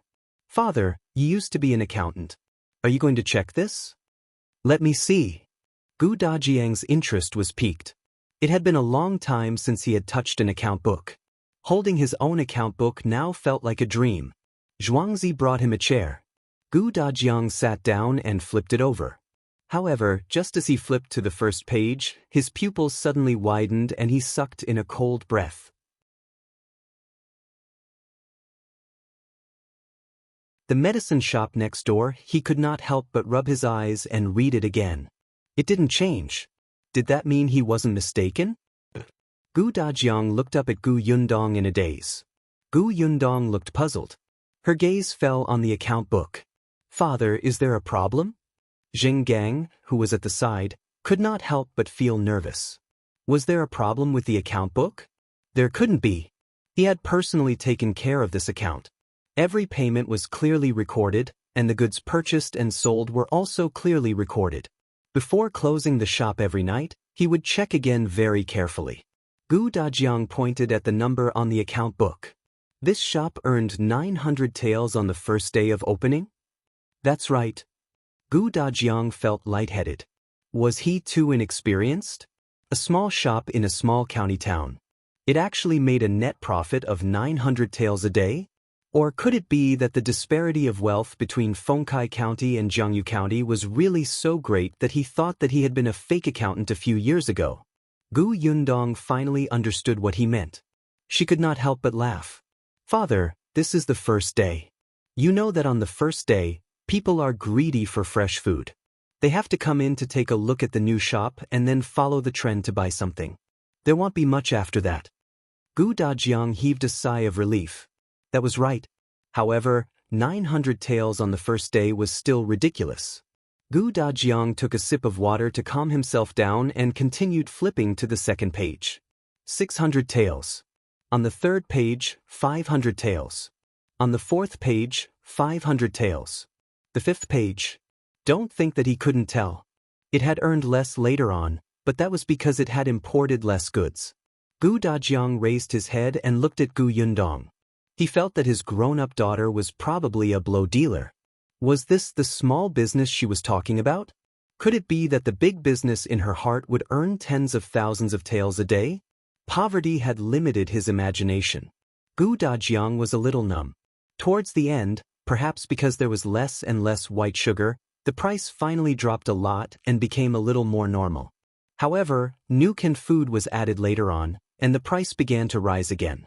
Seeing that her father was reading the account book seriously, Gu Dajiang took the time to ask Zhuangzi, why did the shop next door become a pharmacy? Zhuangzi was stunned and immediately smiled mysteriously. Boss, that's not an ordinary pharmacy. That's Brother Xiao's new pharmacy. Gu Yundong's eyes widened. Xiao Qingyuan's shop? Yes, it was opened about half a month ago. Gu Yundong's interest was piqued. They'll go over and take a look. Previously, she had heard him say that he wanted to do a medicinal herb business. She did not expect him to move so quickly. He had already opened a shop in the county city, and it was next to her Gus. Gu Yundong was still a little happy. She turned around and walked towards the shop next door. Unexpectedly, Gu Dajiang's sharp ears had already vaguely heard the words Xiao Qinjian. He immediately closed the account book and followed behind. Xiao Qingyuan's shop was smaller than her Gus. Perhaps it had just opened, so there were not many medicinal herbs. There was a shop assistant in the shop who looked to be about the same age as Zhuangzi. At this moment he was pounding medicine with a pestle. Behind the counter was an old doctor. When Gu Yundong entered, the shop assistant immediately put down his work and came up to her. Miss, what medicine do you want to buy? Do you have a prescription? I don't have the prescription. I want to ask, do you have this medicine here?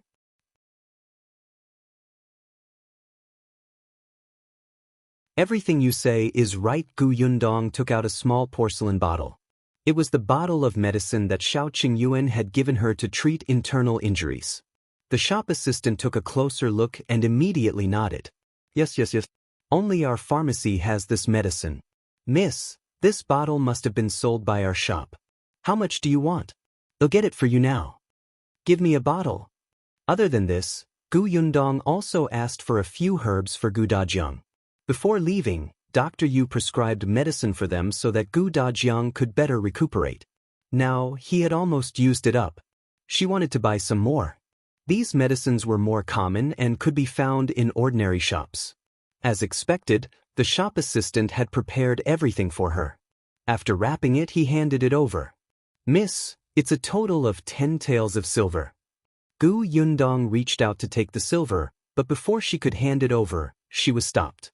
She turned around and met Gu Dajiang's angry expression. 10 taels of silver? What a scam. It's only a few medicinal herbs, but he charged you so much. Previously, Physician Yu from the prefectural city also prescribed these medicines, but I didn't see them being so expensive. I knew that he isn't a good person. I can tell from the way he charges money. He's a black-hearted person. Gu Yundong was speechless. Father, you're still angry. However, when the shop assistant heard this, he immediately explained, Sir, that's not the case. Those herbs are indeed ordinary herbs and are not expensive. However, this bottle of medicine for internal injuries is not an ordinary medicine. It was personally developed by our boss. In the entire Fengkai County and even the Xuanhe Prefecture, only we have it. Moreover, this medicine is effective, so the price is naturally higher. Gu Dajiang glared at Gu Yundong and said, Look, he even developed it himself. He's not a doctor. Isn't he messing around? This is extremely irresponsible. He'll definitely cause trouble and implicate you in the future. Gu Yundong said softly, Father, this was the medicine that cured your internal injuries back then. Gu Dajiang choked and was speechless. However, he still did not give up. He held her hand and started to talk about something else. Look at this shop. Why does it have to be beside Gus? It must be because Gus' business is good. He is deliberately trying to attract customers. Also, this shop hasn't been cleaned up. One look and I can tell that the counter is covered in dirt. He touched it. It was clean and spotless. Gu Dajiang was speechless. He pointed at the cabinet. And these medicines? They're too few. What if a guest comes to prescribe medicine and it's unavailable? Wouldn't that be wasting the patient's time? By the way, it doesn't smell good either. I think I even smell something foul. The shop assistant couldn't take it anymore. This guy was clearly here to cause trouble. He looked around and saw the big broom beside him. He went over to pick it up. Unexpectedly, a pair of hands blocked him. The shop assistant raised his head and looked at the person in surprise. Zhuangzi? Why are you stopping me? You didn't even hear what he said. Zhuangzi whispered into his ear, "Don't be silly. That's our boss and that's her father." Your boss? Your boss can spout nonsense? The waiter stopped mid-sentence and widened his eyes slightly. You mean your boss? Isn't she our boss fiancé? That's right.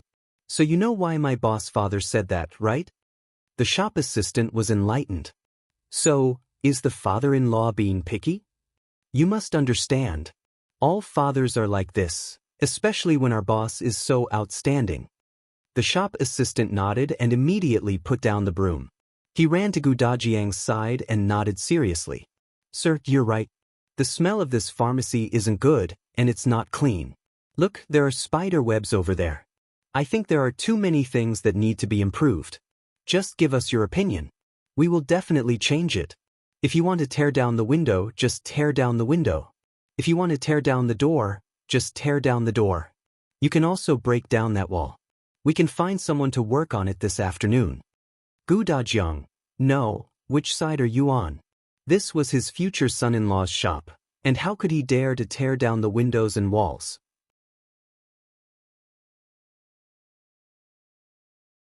Should come to the door. Gu Yundong almost died of laughter.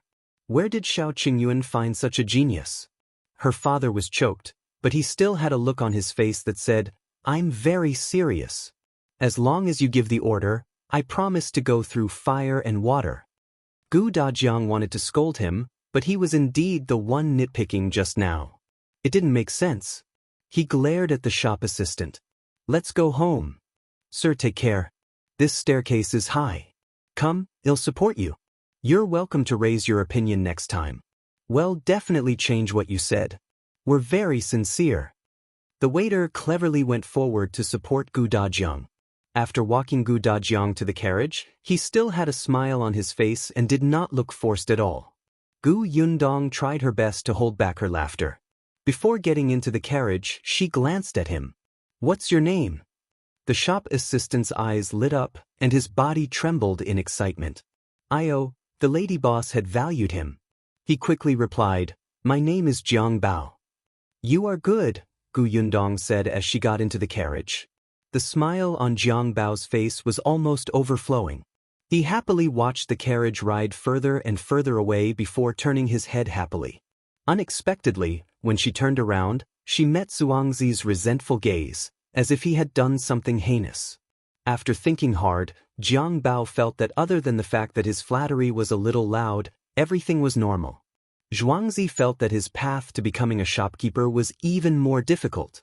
If he had known earlier, he wouldn't have reminded him just now. He would have just let him offend the boss and the old master. Zhuangzi thought darkly, then strode back to his shop.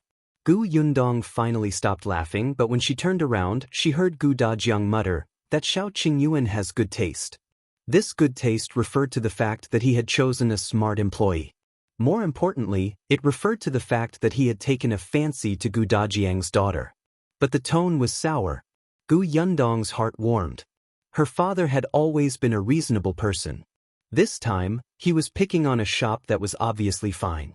Wasn't it because his daughter was about to be taken away by someone else? He was very unhappy.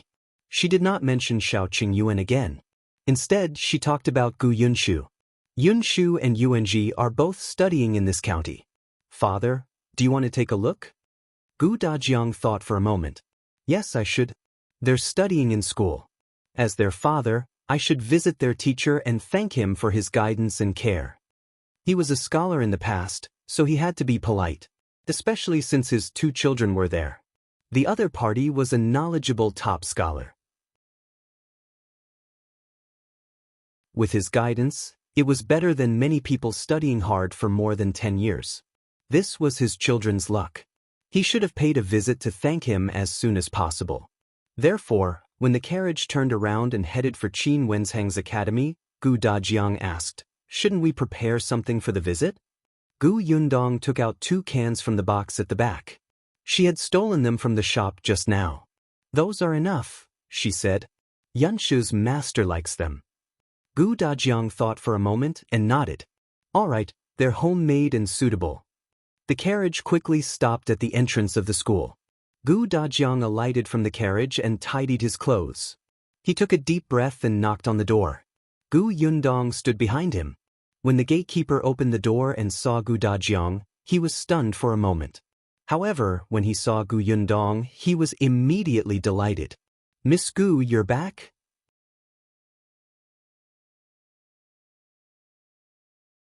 The scholar is indeed the scholar. Gu Dajiang blinked. Why did the concierge of the teacher's house seem to be very familiar with his daughter? Moreover, he was just like the shopkeeper and shop assistant in the shop. He looked as happy as if he had seen his family. Gu Dajiang restrained his expression and was about to speak when he heard the guard say, "Miss Gu, you're here to look for Yunshu and Yunji, right? You're not lucky. They're not here now." "Oh, today's a day off?" The gatekeeper shook his head and said with a smile, "No, the master borrowed the martial arts field of the county school and brought the students to learn archery." Gu Yundong suddenly understood. However, the county school was on the other side of the city. It was not appropriate for them to go now. Hence, she could only say to Gu Dajiang, "Let's go home first. We'll see Yunshu and the others when they come back from school." "All right."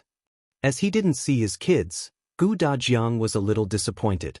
However, he had already waited for so long, so there was no hurry.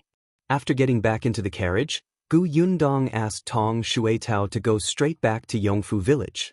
There was no need to stop in between.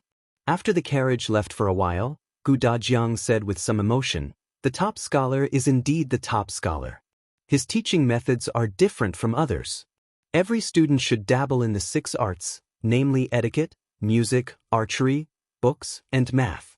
However, ordinary private schools only teach students the knowledge in books. As long as they use it to deal with the imperial examinations, they will treat the other subjects as playthings. They don't know that this is pedantic and inflexible, narrowing the students' horizons. The top scholar has nurtured them in all aspects since Yunshu and the others were young children. It's really admirable." Gu Yundong widened his eyes. "Father, wake up. You can't become Qin Wenzhang's fanboy. Wouldn't she be shorter when she saw him in the future?" She quickly interrupted. "Father, this means that I have keen eyes. Back then, I brought Yunshu to several schools and met a few teachers before choosing this place." As expected, Gu Dajiang turned his gaze to her. "Yes, Yundong's contribution is the greatest. Actually, in the beginning, this top scholar didn't plan to accept Yunshu. I thought of many ways to convince him. It was quite difficult. This person isn't easy to talk to at all." "Is that so?" Gu Dajiang frowned. "Yundong, you've worked too hard. Leave such matters to me in the future." "Of course." She nodded solemnly. The father and daughter talked as they walked towards Yongfu village. Tong Shuao, who was outside the carriage, heard this and the corners of her mouth twitched. "Miss, aren't you afraid of being exposed?" "Mr. Qin is too easy to talk to in front of you. Otherwise, why would he accept the 2 young masters? He did his best." With that thought in mind, the carriage finally drove into Yongfu village. It was no longer rare for carriages to enter Yongfu village, but everyone was familiar with Gu Yundong's, especially with Tong Shuetao, whom they had not seen for a long time, in the front. Someone immediately asked loudly, "Is it the Gu family's Yundong? Yundong, you're back?" Gu Yundong lifted the curtain and looked in the direction of the voice. It was someone from the village. It seemed that her husband was working in Gu Yundong's workshop. She nodded at the person. "Hello, Auntie." "Oh my, is Master Gu really back? It must have been hard on you. The weather is very hot. Do you want some water? I'll get some for you." Gu Yundong smiled and waved her hand. "No need. I'm going home now." "Oh yes. You just came back. Your mother must miss you. Go back quickly." Gu Yundong bade her farewell and lowered the curtain.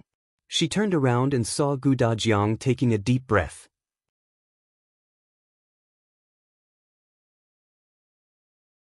"Father, we are home. Father, are you still nervous?" Gu Dajiang gripped the carriage door frame tightly and shook his head. "I'm not nervous. I'm just happy." "Yes, happy." Gu Yundong did not say anything. The carriage soon arrived at the foot of the mountain. Gu Yundong was the first to get out. After waiting for a moment, Gu Dajiang slowly got out of the carriage. Looking at the green brick house in front of him, he was stunned for a moment. However, he was already dumbfounded by the amount of money in the account book he had seen in the shop.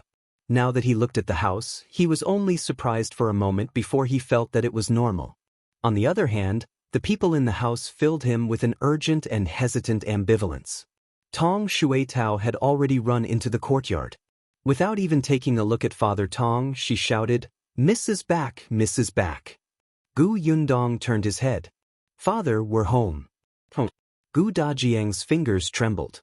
He hummed heavily and strode in. The two of them walked to the courtyard. The people from the Gu family had already come out. When Gu Dajiang looked up, he saw a familiar figure running over.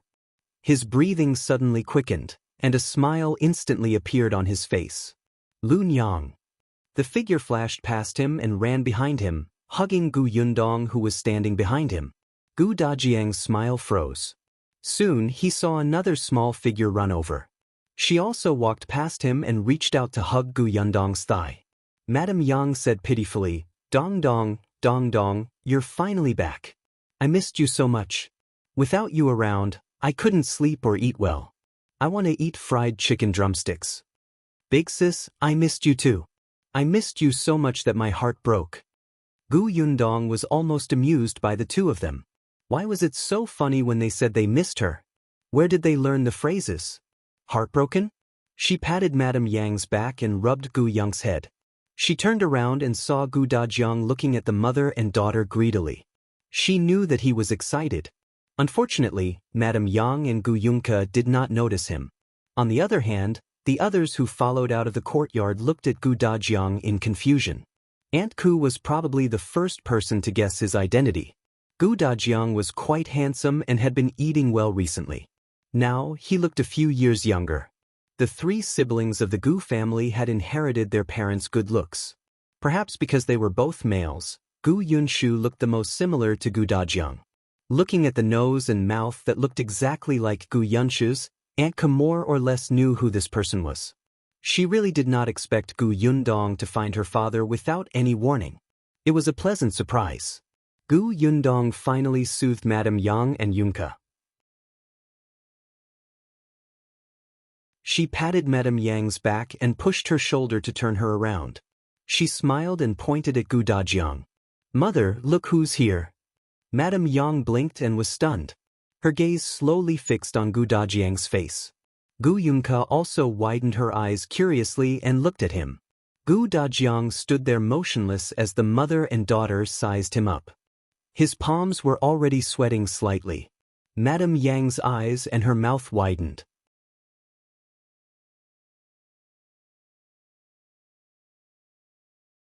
I'm sorry, Niang. A moment later, she suddenly screamed. Then she suddenly ran to Gu Dajiang and hugged him as if she was hugging Gu Yundong. She did not realize that there was anything wrong with hugging her husband in public. However, the completely awake Gu Dajiang, who had studied and knew etiquette very well, also didn't care at all. He hugged his wife tightly. Unlike the joy she felt when she hugged Gu Yundong just now, Madame Yang could not help but cry. Dajiang, it's Dajiang. Gu Dajiang's voice choked. It's me, Niang. I'm sorry for making you wait so long. I'm sorry. Dajiang, don't go. Don't go. Yes, I'm not leaving. I'll be with you guys from now on. Our family will never be separated again. Madame Yang started to cry again. Gu Dajiang patted her back and coaxed her softly. He smiled patiently with a doting gaze. The people around them were dumbfounded and sighed in their hearts. It turned out that this was the old master that Madam, Miss, and young master had been looking for. No wonder they kept saying that old master was a very gentle person. Aunt Ke heaved a sigh of relief. In fact, she had wondered if this Gu Dajiang, whom she had never seen, had long forgotten about his wife and children and remarried and had children elsewhere. After all, Madame Yang's situation was special. At this age, very few people would be willing to cherish a wife who knew nothing like a child. Moreover, after the disaster, who knew if they were still alive? It was normal for a man like him, who was educated and capable, to get married and have children. She had never said these words to Gu Yundong. At that time, she had thought that it would be difficult to find Gu Dajiang in this world, so she would let them keep this wish in their hearts. She did not expect to see him now and realized that she had been too narrow-minded. Aunt Ke heaved a sigh of relief. Finally, she was no longer worried. She gave Shensidian and the others a look and left the space for the family to reunite. They went to the kitchen to prepare delicious food to welcome them. Tong Shuetao did her best to introduce Shui Rong, who was also unfamiliar with the place, and even helped him tidy up a room. Madame Yang finally stopped crying, but she still refused to let go of Gu Dajiang. She held his hand tightly, as if she was afraid that he would disappear again. Gu Yundong laughed and shook her head. Then she looked at Gu Yunke, who was still standing by his leg and looking at them curiously. She squatted down and said softly, "Kiki, haven't you always been curious about what Daddy looks like?" "This is Daddy." The little girl was confused. She actually had no impression of Gu Dajiang at all. It was only because her brother often mentioned her father to her that she knew of his existence. Her heart was filled with yearning and anticipation. However, now that she had really seen him, she did not dare to go forward. Gu Dajiang also squatted down and looked into the little girl's eyes. "Kiki-san, Dad, would you like to come over and let Dad hug you?" Gu Yunke was a little hesitant. Seeing his expectant gaze, she shifted her feet. Seeing this, Gu Dajiang suddenly took out a straw doll from behind him. "Father made this. Can he give it to you?"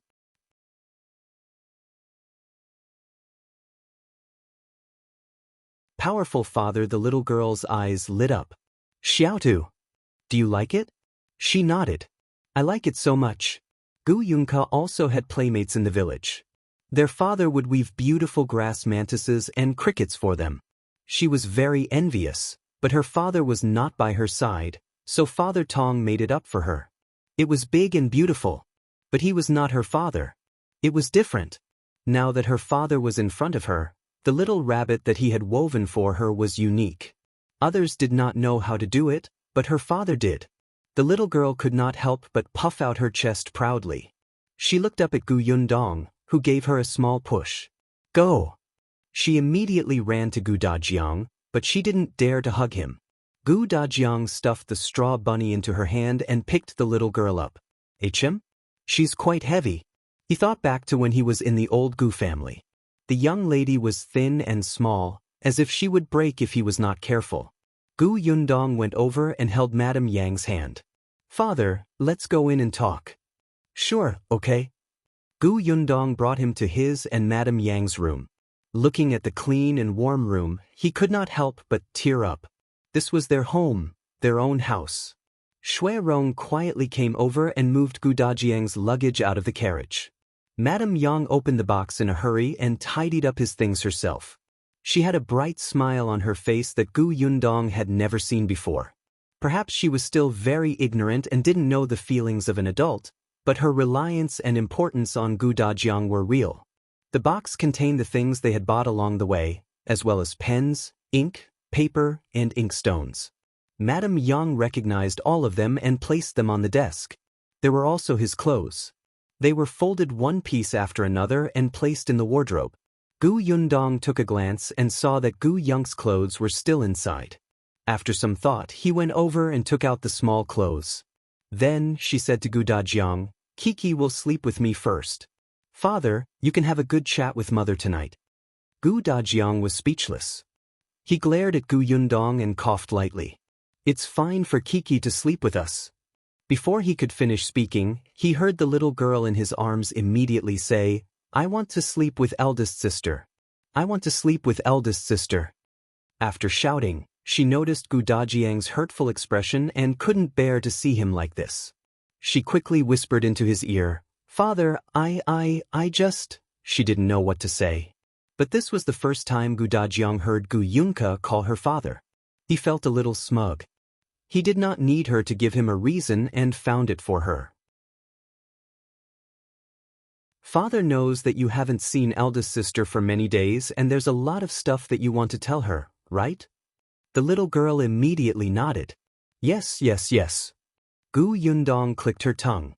Just as she was about to complain, Tong Shuetao's voice came from the door. Miss, young master is back. As soon as he finished speaking, Gu Yunshu had already run over. Is my big sister back?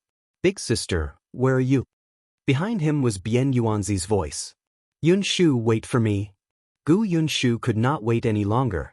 She ran to Madame Yang's room and stepped into the door frame. He did not see Gu Yundong standing in the shade. The first person he saw was a tall man carrying Gu Yunka over.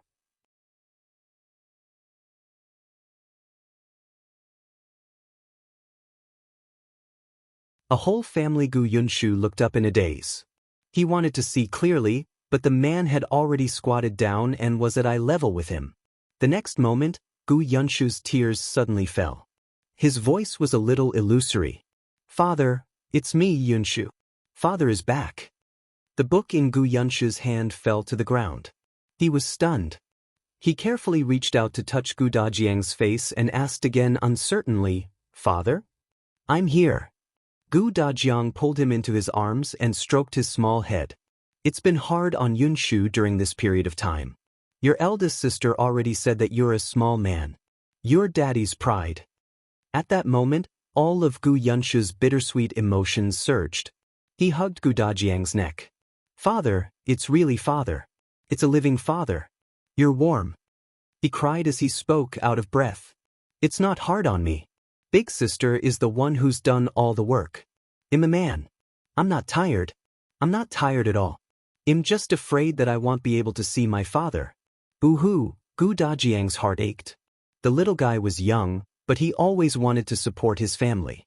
If Yundong hadn't suddenly grown up, he would have treated the entire family as his own responsibility. He held his son and his daughter on either side. Seeing that his son could not stop crying and his daughter was about to cry, he quickly reached out and patted Gu Yunshu's shoulder. Don't cry anymore. Look at Kiki, it was too late. Emotions were the most infectious things, especially for children. Seeing her beloved brother cry so aggrievedly, the little girl could not help but cry. Gu Dajiang was helpless. He might as well let them vent as much as they wanted. He only hugged the two children tightly, as if they were his most precious treasures. When he looked up, she happened to see Bian Yunji standing not far away, wiping his eyes in a daze. His eyes were filled with envy and joy. He suddenly thought of Bian Mulan and his heart ached. He smiled at Bian Yunji and said, You don't remember me anymore. Come, let me hug you. Bian Yunji paused for a moment and instantly pounced into his arms. Eldest uncle, Gu Dajiang carried the three crying children, but his heart was sore and swollen. His heart ached, but he was also satisfied. On the other hand, Madame Yang, who was tidying up, quickly ran over and hugged Gu Dajiang from behind. Then, they cried together. Only Gu Yundong could not help but touch her forehead. She looked at the large-scale crying scene and sighed. After a while, she finally walked forward with tears in her eyes. All right, stop crying. Calm down and drink some water. Only then did they leave Gu Dajiang's arms and look at Gu Yundong. Gu Yunshu smiled through his tears again. Eldest sister, did you bring father back? That's right. Isn't big sister very good? Yes. You're amazing. The little ones nodded vigorously. The group of people sat on the bed. Unlike Madame Yang and Guyunka, Gu Yunshu had a stomach full of questions. He also had many things to tell his father and elder sister. Gu Dajiang was very patient as he recounted what had happened. It was as if time was not time when the family reunited. It was only when Tong Shuitao came over and said that dinner was ready that everyone felt that the sky was about to turn dark. There was no one else in the dining room. Aunt Ku and the rest knew better than to disturb them. After dinner, Gu Yundong asked softly, "Where's Xiao Qingyuan? Why haven't I seen him?"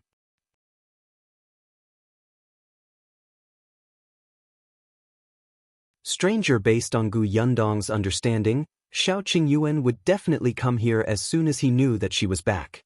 If he had known that Gu Dajiang was coming back, he wouldn't have delayed. However, not only did he not come, but even Ah Mao and Ah Go were not here. Aunt Ku said, "He went deep into the mountains yesterday and hasn't returned yet." Into the mountains? Yeah. On the other side, Gu Dajiang was calling her. "Yundong, where is that only copy?"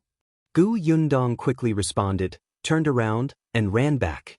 She also took out that only copy from her spatial storage. This thing was valuable and could not be casually placed in a box.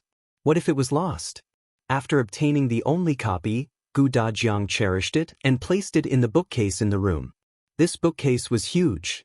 He wanted to fill it up slowly in the future. Yunka, Yunshu, and Yuanji were still in this room. The three little guys were very happy to be reunited, as if they had endless things to say. Gu Yundong saw that it was getting late.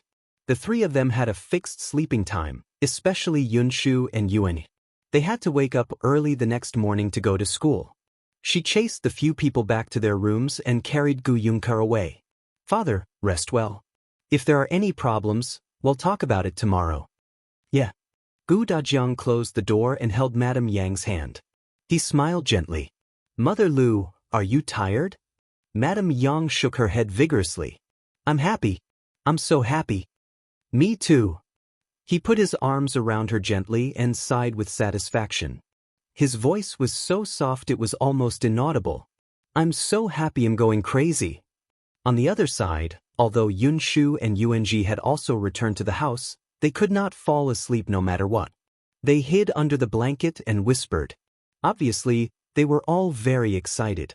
Gu Yundong was the calmest. She had already passed the initial ecstasy. Kiki, on the other hand, had passed her biological clock and couldn't take it anymore.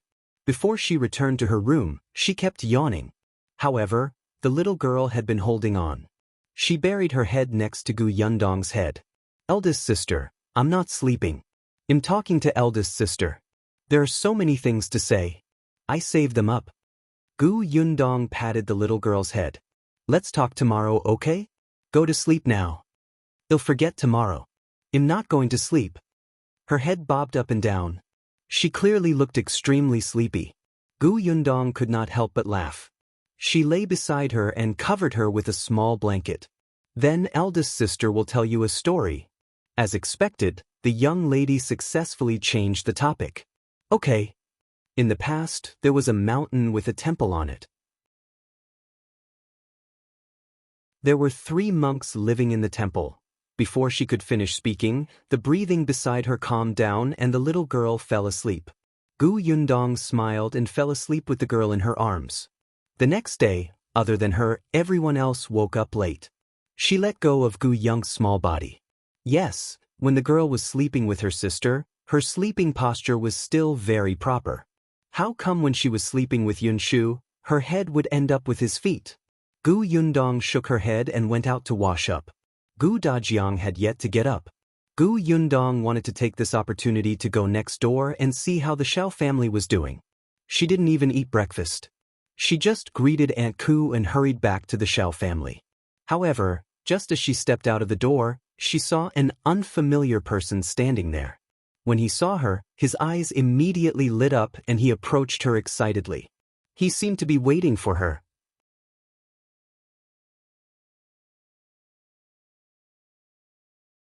Trying to enter the Gu family's workshop, that person's eyes lit up when he saw Gu Yundong. "Miss Gu, you're back?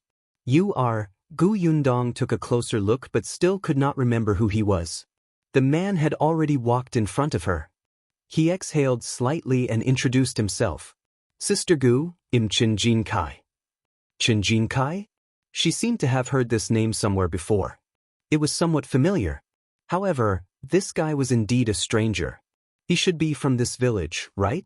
Seeing her confused look, Chen Jin knew that she did not remember who he was. He hurriedly added, "My father is Chen Liang. I'm the eldest son of the Chen family." Gu Yundong was enlightened by his explanation. So it was him. Antka had once told him that Chen Jincai had lost his job in town, so he brought his wife and children back to the Chen family. His life didn't seem to be very good. However, Gu Yundong had a good impression of Chen Liang and Chen Jinbao. In addition, Niao Dan and Yunshu were good friends, so she was very friendly to the Chen family. "So it's Brother Chen?" Gu Yundong smiled. "Brother Chen, what's the matter? Come, let's talk inside. It's hot here." Chen Jincai shook his head and refused to enter. He looked a little troubled and hesitant. Gu Yundong raised her eyebrows. After a while, the man said, "Well, Sister Gu, I did come here today for something. It's just that I don't have much to do at home. Is Sister Gus' workshop short of people? Can I go to work?" Gu Yundong was stunned. She really did not expect him to come over for this. She lowered her eyes. He came alone in the morning and refused to enter. All kinds of signs indicated that Chen Liang definitely did not know that he wanted to work in the Gu family's workshop. Gu Yundong was silent for a while. Her voice became distant. "Brother Chen, the workshop is not short of people now. I heard that Brother Chen went home a few months ago. Why didn't you come when the workshop was recruiting last time?" Chen Jin choked and was a little embarrassed. Of course, he knew that the matter of the Gu family's workshop recruiting people had caused an uproar. Didn't his second brother come back in a hurry and say that he had already been picked because he had done short-term work before? At that time, he had scoffed. Was it worth being so happy to be a long-term worker in a small workshop in the village? If he did it, he would at least be a manager. What was the point of being a long-term worker? Chen Jincai was also working in a workshop when he was in town. He was also a small manager. Although there were only 3 or 4 people under him, he was still a manager, right? Besides, that was a workshop in town. He could manage 3 or 4 there. Wouldn't he be able to manage 30 or 40 in the village? He was absolutely unwilling to do long-term work. At first, he thought that if the workshop wanted to recruit people, it would recruit both long-term workers and managers, right? He would go when they recruited managers later. With his experience, his father's status, and the relationship between the Chen family and the Gu family, it would definitely not be a problem. Unexpectedly, the Gu family directly let a servant be the manager. Chen Jincai almost spat out a mouthful of blood. His wife also blamed him. She said that he was still putting on airs at this time, especially when he saw that his second brother was getting better and better, and he could only follow his father in the field. However, it had been more than 10 years since he had done such work. It was difficult for him to swing a hoe. His wife also complained every day and felt extremely aggrieved. Chen Jincai thought that he still had to come to the Gu family to see if they could arrange a job for him. Unexpectedly, Gu Yundong left.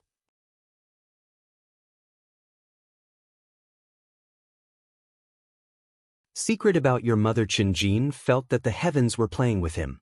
Nothing had gone smoothly for the entire year. However, in the following days, he had really suffered enough. His father was really ruthless. Every morning, his father would wake him up to work. When he returned home at night, he would collapse. Especially when he saw his second brother, who was still energetic when he arrived home. It was not only his physical spirit, but also his heart. No matter how tired his second brother was, the man's body still seemed to have endless energy. Moreover, he had money on hand and could buy whatever he wanted. He often added vegetables to the family, causing his parents to value him more. For the first time, Chen Jinbao was envious of Chen Jinbao. He had also come to look for Tongan, but the other party said that Miss was not around and he could not make the decision. He asked him to look for Xiao Qingyuan. Xiao Qingyuan? Chen Jin did not dare to. He could only continue to stay at home and work. When he came back from the fields yesterday, he heard the villagers say that Gu Yundong was back. He immediately perked up and came here early in the morning to wait. However, things did not go as smoothly as he had imagined. Gu Yundong saw his angry expression and smiled. Brother Chen, you can wait a little longer. When the workshop recruits new workers, you can come over and give it a try. In business, Gu Yundong would not break her principles just because she had a friendship with the Chen family. She would not randomly stuff people into the workshop.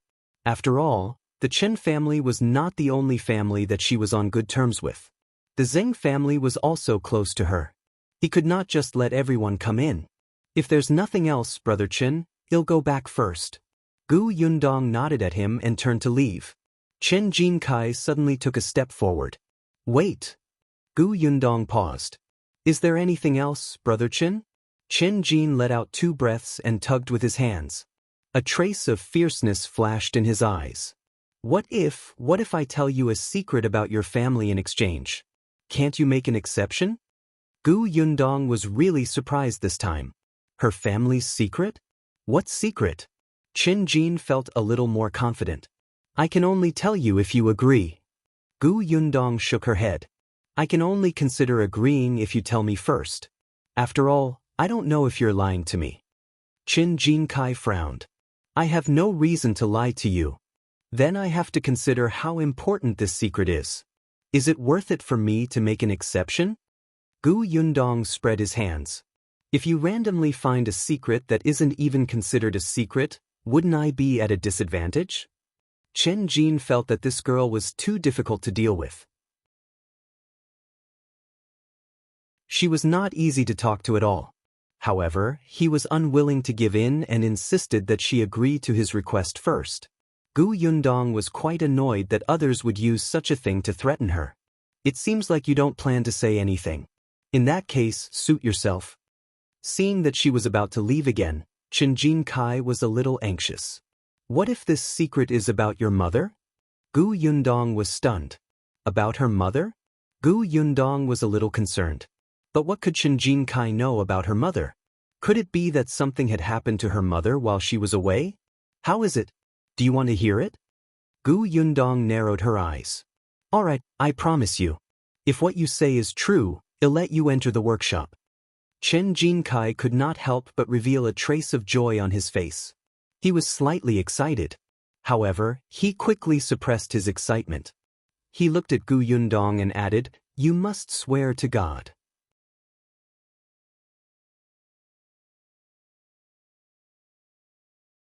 Someone likes Madame Yang swear my ass. You're pushing your luck. Gu Yundong narrowed her eyes and began to get impatient. I just want a guarantee. Chen Jincai had no choice. Previously, when he worked in that workshop, he had been tricked once. The person in front of him was a little girl who looked very kind. However, for her to have a workshop and a shop at such a young age, she must not be simple. He was also afraid that she would go back on her word. However, Gu Yundong did not intend to continue fooling around with him. If you don't want to say it, then don't. You're hemming and hawing. I don't think you know anything. In that case, let's not waste each other's time. After a pause, she sneered and added, Moreover, how long do you think you can do this kind of work that you obtained by threatening me? What path can you have in the future? Even if I recruit you now, I can still chase you away in a few days. With that, Gu Yundong did not look at him again. She had to go back and ask Aunt Ku if anything had happened to her mother while she was away. Could it be that without Chen Jincai, she would not know? Aunt Ku had not mentioned anything unusual to her since she came back. It was probably not a big deal. Chen Jincai was stunned. Didn't they say that the Gu girl cared about her family the most? Why was she so indifferent after hearing about her mother? Could it be that she was not as patient as she seemed on the surface, and she was done taking care of the abnormal Madame Yang? Seeing that Gu Yundong was about to step into the door, Chen Jin suddenly reacted. He quickly took a few steps forward and shouted anxiously at her back. All right, I'll tell you. Gu Yundong was surprised and turned her head slightly. Huh. Chen Jincai gritted his teeth. This time, he did not delay anymore and said directly, Someone has taken a fancy to your family's assets, so they hired someone to get close to your mother. When that person and your mother develop feelings for each other, they will marry. At that time, they will naturally get the Gu family's workshop, shop, and fruit forest. You should watch your mother. Although all of this belonged to Gu Yundong now, as long as someone married Madame Yang, he would be Gu Yundong's stepfather. Gu Yundong was going to get married sooner or later. When the time came, wouldn't the Gu family's assets still be at home? Gu Yundong was not the only one who was stunned. Even Father Tong's eyebrows twitched. Who is it? Gu Yundong's voice sank and her face was filled with anger. Great, someone actually had designs on her mother. Had they forgotten what she had said and done in the past? Jincai turned his head. He looked like he knew, but he was unwilling to say it. Gu Yundong narrowed her eyes and changed the question. Then, who was the man who approached my mother? This time, Chen did not remain silent, but I didn't hear it clearly. I only know that the other party has already met your mother. My house is far away and am not familiar with this place. I don't know who specially spoke to your mother and can't help you. Anyway, when your mother goes out in the future, get someone to accompany her. Anyway, you have a few servants. His last words were still a little sour. After saying that, it was unknown if he was angry with her or himself. He snorted heavily and turned to leave. Gu Yundong had already suppressed her anger.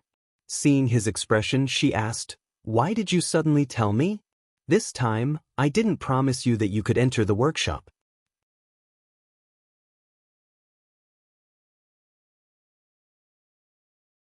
Someone comes frequently, Jincai sneered. I admit that I'm a person with low standards and no ability. I'm prideful and self-righteous, and I like to play some tricks. But I'm not heartless. I've used such despicable methods.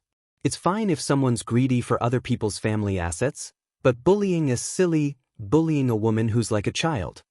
What he didn't say was that after the other party snatched the Gu family's assets, he would chase all the children out and divorce Madame Yang. If this wasn't crazy, what was? Of course, Gu Yundong could also guess this. However, what surprised her at this moment was that Jincai had such an awareness. Moreover, his understanding of himself was very clear. However, since he knew his shortcomings so well, why didn't he change them? You don't have to look at me like that. I'm a father after all. At least in front of my son, I still have a clear conscience. Jincai turned around and left after saying that. His footsteps were hurried, as if he regretted saying so much. Gu Yundong looked at his back from afar but did not speak for a long time.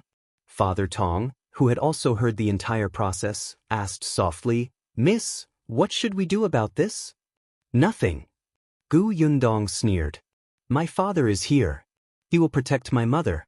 I will see who is so shameless as to approach my mother. When the time comes, they won't even know how they died." Father Tong nodded heavily. "That's right. With old master around, what's there to be afraid of? Miss, don't worry. I'll guard the courtyard door well and see who passes." Halfway through his sentence, he suddenly paused and said awkwardly, "Miss, I suddenly remembered that someone seems to come often." "Who is it?" Gu Yundong suddenly became energetic. He already had a suspect? Father Tong had a strange expression on his face. It's young Master Lu." Gu Yundong was speechless. What was he thinking? "Don't worry, young Master Lu doesn't care about our family's assets." Gu Yundong rolled her eyes. "Besides, he comes to freeload most of the time, right?" Father Tong thought about it and felt that it made sense. Every time young Master Lu came here, he would take some canned food and fruits with him before leaving. Although he had given them money, he was definitely getting in through the back door. Gu Yundong glanced at the courtyard. Her parents did not seem to be up yet, so she simply turned around and went to the Xiao family. Xiao Qingyuan was indeed not around. Mao and the other three followed him. There was only an old woman who had just been bought cleaning the courtyard. When she saw Gu Yundong coming over, she hurriedly brought her a chair and was about to pour tea. Gu Yundong stopped her. "There's no need to trouble yourself. They'll just take a look."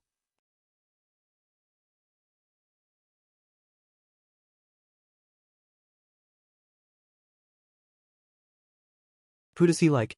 Dong Xiulan immediately reacted and slapped her forehead. Yes. Look at me. Yundong, come in and sit for a while." Gu Yundong followed him in and saw Uncle Zhang sitting in the courtyard. And the man sitting opposite Uncle Zhang. The voice she felt familiar with just now was from him. Uncle Jiang is here too. Gu Yundong smiled at Jiang Yongkong. Dong Xiulan moved a stool for her to sit on and said, Brother Jiang brought your Uncle Zhang back. Your Uncle Zhang just can't stay at home. His leg just recovered not long ago, and he couldn't sit still. He insisted on going to the fields early in the morning to take a look. In the end he slipped and fell. Fortunately, Brother Zhang saw him and sent him back. Gu Yundong shifted her gaze to Zhang Hu's leg. Uncle Zhang's injuries have completely healed, right? Yes, when you left back then he could already walk. He just cannot stand for too long and must rest once in a while when he walks. However, he couldn't stay idle and even ran into the ground. He must have suffered this time, right? Dong Xiulan glared at Zheng Hu. Zheng Hu rubbed his head and hurriedly turned to talk to Jiang Yongkong. Gu Yundong took a look at the Zheng family. The Zheng family had changed a lot recently. The chair under them had been replaced. Gu Yundong felt a sense of accomplishment when she saw that the family that had helped her in the past was getting better and better. On the other side, Jiang Yongkong left without saying anything. As soon as he left, Gu Yundong asked curiously, didn't Uncle Jiang recover from his illness long ago? Why is he still in the village and hasn't returned to town? Because of what he had done to Shinsidian previously, Gu Yundong tried her best to keep a distance from Jiang Yongkong. Dong Xiulan replied as she picked the vegetables. He said that he went back, but after staying for 2 days, he was uncomfortable because his grandson started crying in the middle of the night again. Anyway, he likes Yongfu village. It doesn't matter if he stays for a few more days. He'll go back when his grandson is older and won't cry so badly. Is that so? Gu Yundong felt that this reason was not very valid. Dong Xiulan nodded. Soon, her attention was no longer on Jiang Yongkong. By the way, Yundong, what do you think about me sending Zheng Jia to school? Zheng Jia was 10 years old. Dong Xiulan and Zheng Hu felt that their family situation was better now. They wanted to grit their teeth and send him to school. It was good to recognize a few words. Gu Yundong agreed. Of course. Sigh, I'm just worried about which school to send him to, Dong Xiulan said. There are only 2 schools in town. One requires a lot of money. There's the other school. Last time, you said that the teacher didn't allow students to work in the fields, so I can't send him over. The county city is too far, and the tuition fees are high. Gu Yundong thought for a moment. Uncle and Aunt, do you want Zheng Jia to take the imperial examination? No, it won't be easy. Our family isn't that well off. Besides, our 2 children aren't as good at studying as Yunshu. We want to send them to learn some calligraphy so that they can easily find jobs in the future. Unlike us, who can't read and can only do the hard labor. Aunt, you don't have to be so self-deprecating. How about this? I'll ask around for you and discuss it with you later. Dong Xiulan and her husband immediately became happy. Hey, then, we'll have to trouble you, Yundong. It's not troublesome. Auntie, go ahead. I'll go back first. My parents should be anxious if they can't find me. All right. Don't be hasty. After Gu Yundong left, Dong Xiulan exclaimed, did she just say father and mother? Where did she get a father? When Gu Yundong walked out of the Zheng family's door, she suddenly stopped and narrowed her eyes. Jiang Yongkong? Back then, did he really fancy Shinsidian?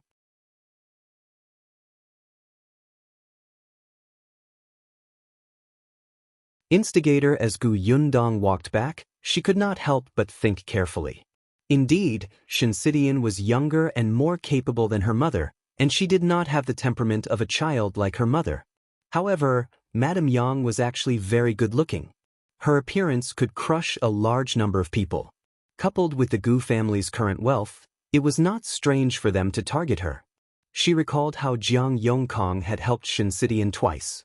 Madame Yang was also there. Moreover, after his so-called scheme of saving the damsel in distress was exposed, he directly admitted that he had taken a fancy to Shinsidian and agreed not to meet her.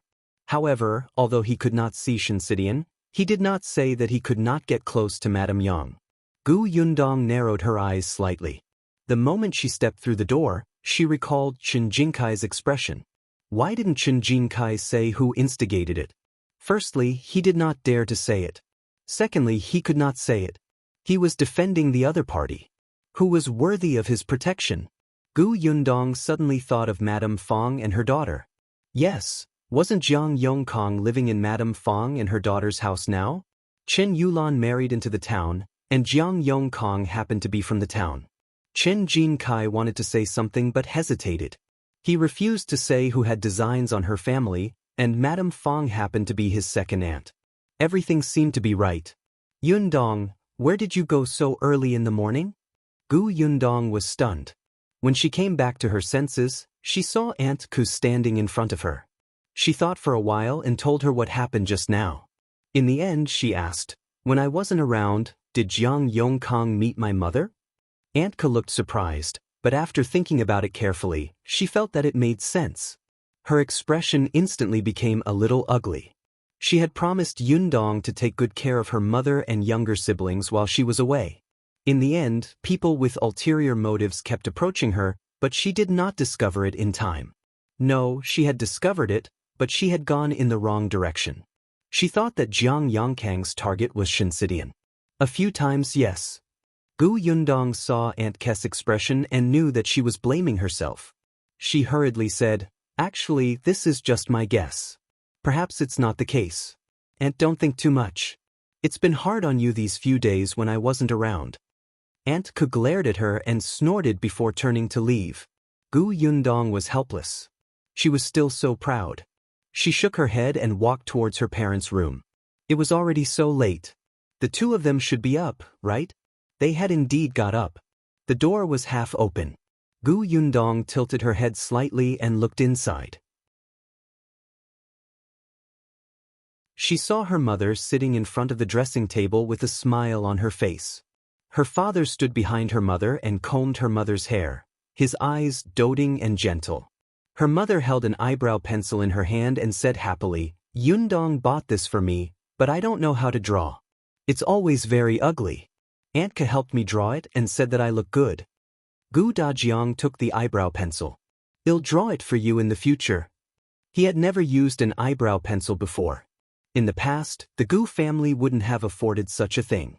However, he was a scholar after all. It shouldn't be difficult for him to draw a few more times. And this rouge, it smells good too. Gu Dajiang leaned over. Yes, this color is good. It suits you. Apply it for me later. Okay. Gu Yundong was speechless. Damn it, she was fed dog food so early in the morning. Father, let me tell you. You're making me think of my brother Xiao. Don't regret it. However, Gu Yundong was happy to see Gu Dajiang and Madame Yang like this. An idea suddenly popped up in her mind. Perhaps it could confirm her guess.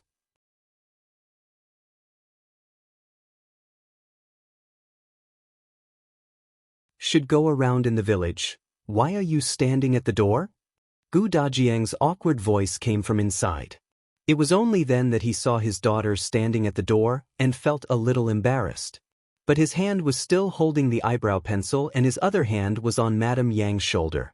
He only used his eyes to signal Gu Yundong to leave quickly. Father, mother, come out for breakfast first. Seriously, it was fine if they woke up late, but they were still dilly-dallying. She looked down on them. She turned around and left. She quickly returned to her room and saw Gu Yunka sitting on the bed in a daze. Her hair was standing up on her head. Her eyes were filled with confusion, as if she had not realized where she was. When she saw Gu Yundong enter, her eyes widened and she got up from the bed. Eldest sister, you're really back. Gu Yundong went over to hug the little girl. But, do you still think you're dreaming? She brought her clothes and helped her put them on. The little girl shook her head and did it herself. She quickly tidied herself up. Yunshu and Yuanji also got up. After everyone sat down at the dining table, Gu Dajiang arrived late with Madame Yang. It was just that on Madame Yang's face. Sure enough, her father's skills needed to be improved. Gu Yundong was probably the only one who could not stop sighing. The other three children were eating happily and did not notice the small actions between their parents. Gu Yunshu was the happiest when the family was reunited. After breakfast, he said to Gu Yundong, "Eldest sister, can I take leave today and not go to school? You and father just came back. I have a lot to say." Before Gu Yundong could answer, Gu Dajiang frowned and said in disagreement, "How can you not go to school? Studying is important. How many people have studied hard for many years without daring to slack off? It's understandable that you're happy that your eldest sister and I are back, but you can't forget your studies." Gu Yunshu was a little disappointed, but he also understood that what his father said made sense. He took a sip of water, pouted, and said disappointedly, Okay. When Gu Dajiang saw this, he thought for a moment and said, "How about this? I'll send you to school. I haven't seen your teacher yet. It's only right for me to visit him." Gu Yunshu was elated, but soon, Gu Yundong, who was beside him, poured a bucket of cold water on him. She had also finished eating. She wiped her mouth and said calmly, "There's no hurry to visit the teacher. It's fine to go another day." Gu Yundong looked at Gu Dajiang. "Father, you've just returned. It's better to go to the village chief's house first and let everyone in the village know that you're back so that there won't be any misunderstandings." Misunderstandings? What misunderstandings? But Gu Dajiang felt that what she said made sense. He had heard Gu Yundong talk about the situation in Yongfu village. He knew that the village chief here was completely different from the one in Gu village. He seemed to have taken good care of Gu Dajiang's family. Indeed, as the father of the children and as the patriarch in the family, he should pay a visit to the village chief's house. Hence, Gu Dajiang nodded. "You're right. Let's go over after dinner." As he spoke, he turned his head and stroked Gu Yunshu's head. "Yunshu, go to school with Yuanji today. I'll accompany you another day, okay?" Gu Yunshu had no objections to eldest sister's words. He immediately nodded. All right. Father, you're right to listen to eldest sister. I'll leave first." After saying that, he called Bien Yuanji and the two of them took their school bags and walked out of the door. Gu Dajiang's hand was still in midair, and his expression froze for a moment.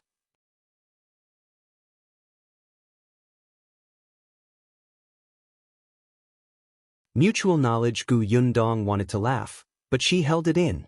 After breakfast, Gu Yundong introduced the family to Gu Dajiang. Yesterday, they were so excited that almost the entire family was talking. They had never officially introduced Aunt Ku and the others. Now that they had calmed down, everyone gathered together. Gu Dajiang was grateful to Aunt Ku. He thanked her solemnly. "I heard from Yundong that when they just came to the Xuanhe prefecture and were homeless, they only had a place to stay because of your care. I'm deeply grateful for your kindness to my wife and children. Thank you." Aunt Ku could still teach Gu Yundong, a junior, a few words, but to the knowledgeable and loyal Gu Dajiang, she was a little humble. "Don't say that. I'm lonely living alone. It's more lively with them accompanying me." Gu Dajiang met Shen Sidian again. Gu Yundong did not hide Shen Sishan's background from him. Gu Dajiang knew that it wasn't easy for her, so he told her to stay in peace. Their family was easy to get along with. Then it was the Tong family's turn. After seeing all the 6 people, Gu Dajiang's mouth couldn't help but twitch. So there were actually so many servants in his house? 2 days ago, Yundong had told him that there were not many servants in the family, and she needed to buy more? He looked at Gu Yundong with a complicated gaze. Gu Yundong blinked. "Father, is there a problem?" "No." In the end, it was Shui Rong. Shui Rong would follow Gu Dajiang in the future and help run errands. He had a calm personality and had stayed in a place like the Xiulan family for a few years. He was the most suitable person. After the family officially met, Gu Dajiang planned to take a walk at the village chief's house. Just as he was about to leave with the gift box they had bought from the county yesterday, he was stopped by Gu Yundong. He looked surprised. "What's wrong? Didn't you say you wanted to go to the village chief's house first?" "Yes, but you're going to dress like this?" Gu Dajiang looked down at his clothes. "Aren't they pretty good? They're clean and neat." They were neither too rich nor too sloppy. It looked like he was going to the village chief's house to chat as a guest. There was no sense of distance. Gu Yundong shook her head. No. She sized Gu Dajiang up for a while before turning around and running towards the main house. Wait for me. As she spoke, she opened the wardrobe and found a new set of long gowns. She had bought this set of clothes at Wanqing Prefecture. Before he came back, Gu Yundong had bought many things for Gu Dajiang. She unfolded her clothes and looked at them. She nodded, indicating that she was very satisfied. Dad, wear this. Gu Dajiang looked at her with an expression that said, "What's wrong with my daughter? Why does she care so much about my appearance? Could it be that there was really something wrong with his clothes?" He could not help but look down again. In the end, under Gu Yundong's insistence, he changed. The new clothes could not be considered extravagant, but the workmanship was excellent. Most importantly, the new clothes made him look especially elegant. Even Madame Yang's eyes lit up. Gu Yundong smiled. "All right, let's go." Gu Dajiang only felt that she was very strange. He wanted to ask, but it was getting late. If he delayed any longer, he would arrive at the Chen family's house in time for lunch. Therefore, he could only carry his things and bring his family out. However, Gu Yundong paused before she left and called Shui Rong and Tong Shuitao over.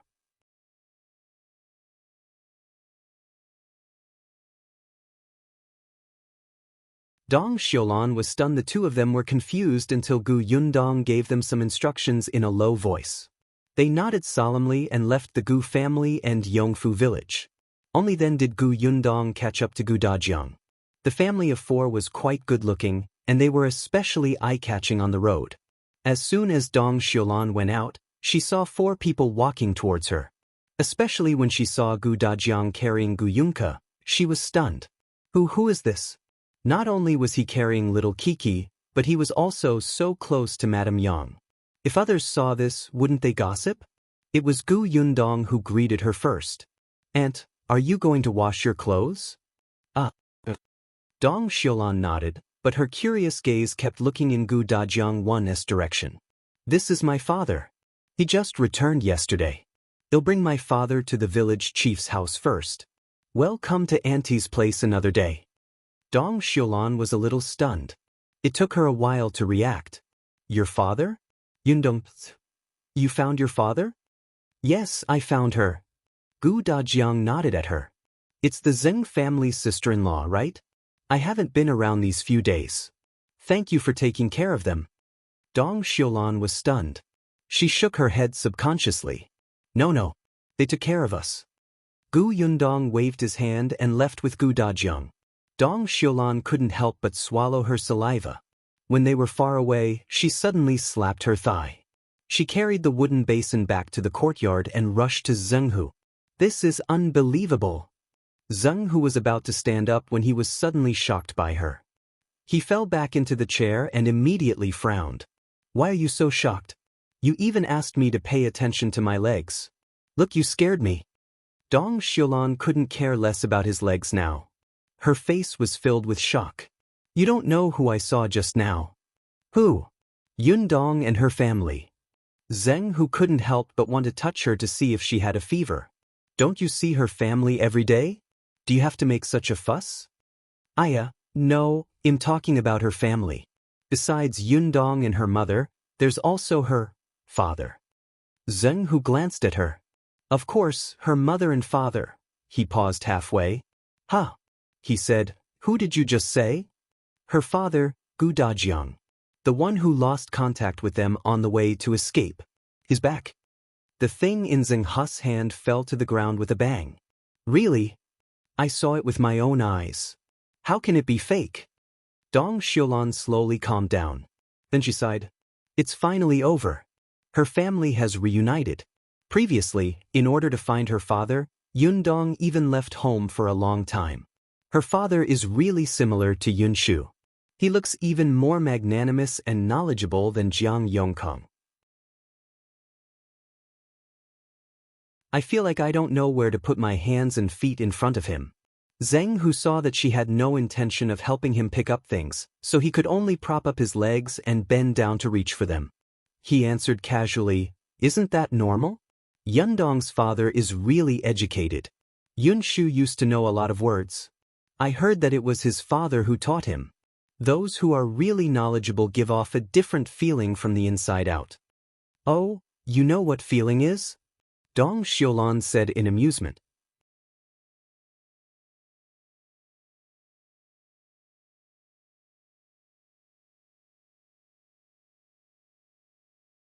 Moreover, from the looks of it, he cherished Madame Yang, his wife. Chen Liang thought that it was no wonder that he could raise 3 children like Yundong and her siblings. As expected, a father had a huge impact on his children. As Chen Liang spoke to Gu Dajiang, he thought about many things. When he knew that Gu Dajiang had come to his house as soon as he returned, he couldn't suppress the joy on his face. This meant that the man valued him. Scholars were indeed different. They knew etiquette. In his happiness, Chen Liang could not help but pull him along and say a few more words.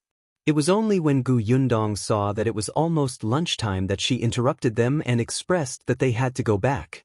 However, before she left, she took another look at Jincai.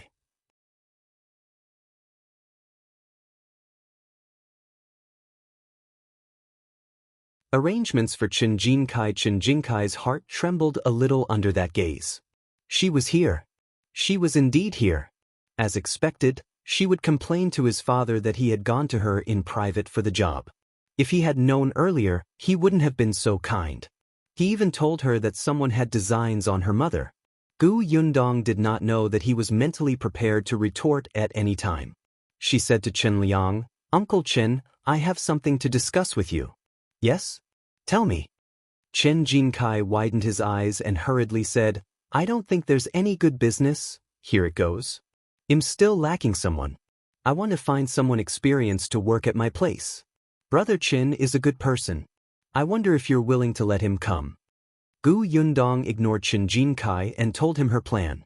Chen Jincai was stunned, and so was Chen Liang. He glanced at his eldest son and frowned. What did she mean by Brother Chen is a good person? The Gu family's girl had just returned yesterday evening and came over so early today. She had never even met Jincai before. How could she have the impression that he was a good person? This was clearly an excuse for his sake. She must have heard about his family's matters and was taking care of him. However, Chen Liang felt that he could not push his luck. Although he was the village chief, he could not have such privileges. Moreover, his Jinbao was already working in the Gu family's workshop and had even increased his salary last month. His eldest son would work there too? That was too unreasonable. Hence, Chen Liang shook his head. "Gu girl, I know you're taking care of our family, but there has to be a limit to everything. Your workshop doesn't lack people now. If you recruit one more person, your family will pay an additional salary. What if others find out and force you to accept them into the workshop? It doesn't matter if you recruit one, but what about 5 or 10? That's not how things work." Chen Jincai's originally happy expression suddenly froze and he turned his head away angrily. Gu Yundong could not help but laugh. "Uncle Chen, you're thinking too much. I'm not asking Brother Chen to work at my house for your sake. I do need to recruit people and they're not going to the workshop. They're going to the county city." "What? To the county city?" "That's right. I plan to open a shop in the prefectural city in a few days. Shopkeeper Zhang in this county city is going to be transferred away. He has experience as a shopkeeper and has worked in the prefectural city in the past. Therefore, isn't the shop in this county city lacking people? I have to recruit a new one.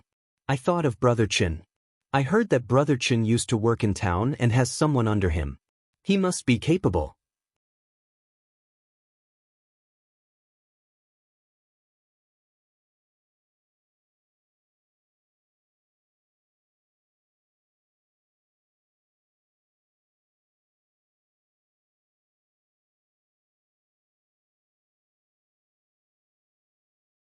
Love rivals meet Gu Dajiang found it strange. "Didn't you say that it's getting late? The weather is so hot. Let's go back quickly." Gu Yundong was a little disappointed that she did not see the person she wanted to see. Seeing that Miss Gu Yunke was feeling so hot that she was fanning herself with her small hands, her heart ached. She quickened her pace. "Let's go. It'll make you something delicious when we get back." The little girl instantly felt no heat and nodded with bright eyes. "What is it?" "It's cold." When her family built the house, they had dug an ice house. Some ice was stored in the winter. Although it was not much, it was enough to make some snacks. The little girl immediately grabbed her hand, wanting to get home as soon as possible. Gu Yundong had no choice but to let her pull along.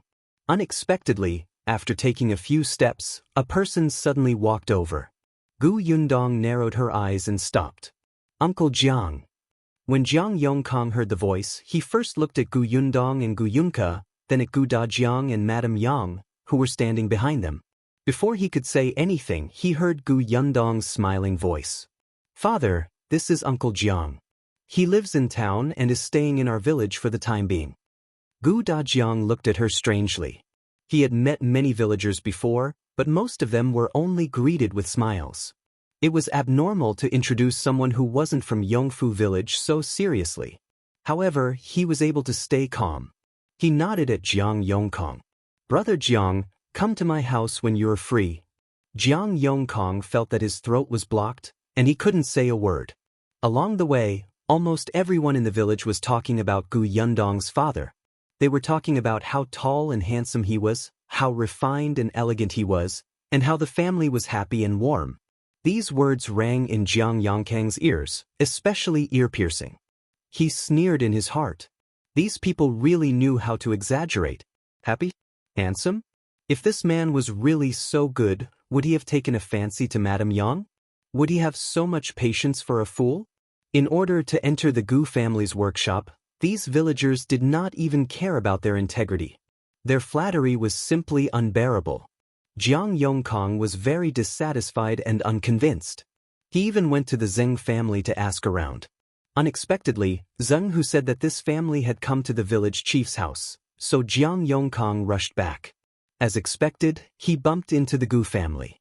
However, he realized that the villagers were not exaggerating at all. This Gu Dajiang was younger than him, more knowledgeable, and taller than him. Moreover, he seemed to be really good to Madame Yang, and the way she looked at him was filled with dependence. Jiang Yongkong was furious at that moment, but there were 4 people standing opposite him. He could only suppress his anger and force a smile. You must be Brother Gu. I didn't believe it when I heard that you were back. I didn't expect it to be true. Yes, our family is finally reunited, Gu Dajiang said as he looked at Madame Yang gently. Madame Yang also turned around to look at him, her eyes seemingly shining. Jiang Yongkong clenched his fists and almost cursed. Gu Yundong had been secretly observing his expression. Seeing him like this, what could she not be sure of? Jiang Yongkong had indeed taken a fancy to her mother and wanted to seize the Gu family's assets. What a wishful thinking. After exchanging a few pleasantries, Gu Dajiang left with his wife and children. Only Jiang Yongkong stood at the back, his expression changing.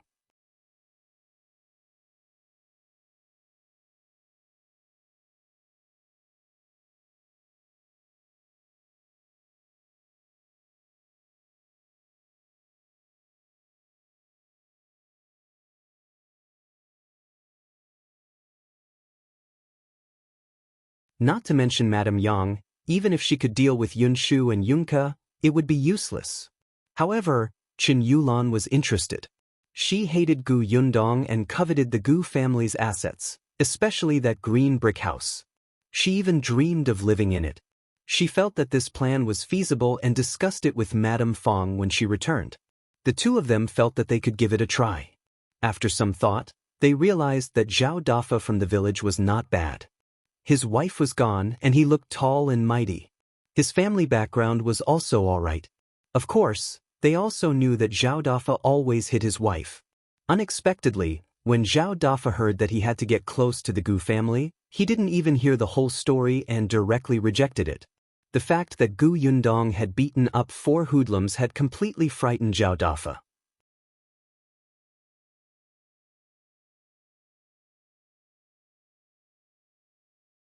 Chapter 535. Perhaps Gu Dajiang is fake. Madame Fong and her daughter were furious, but at the same time, they understood that it was unrealistic to look for someone in the village. Xiulan wanted to see Gu Xiener again and ask her for an idea. However, Gu Xiener couldn't leave the Peng family at all. Later on, Xiulan heard that she had become Peng Zongfei's concubine and couldn't even see her. She didn't know if she was dead or alive. Madame Fang and her daughter could only put this plan on hold until Chen Yulan married into the Wu family in town. The town was not big.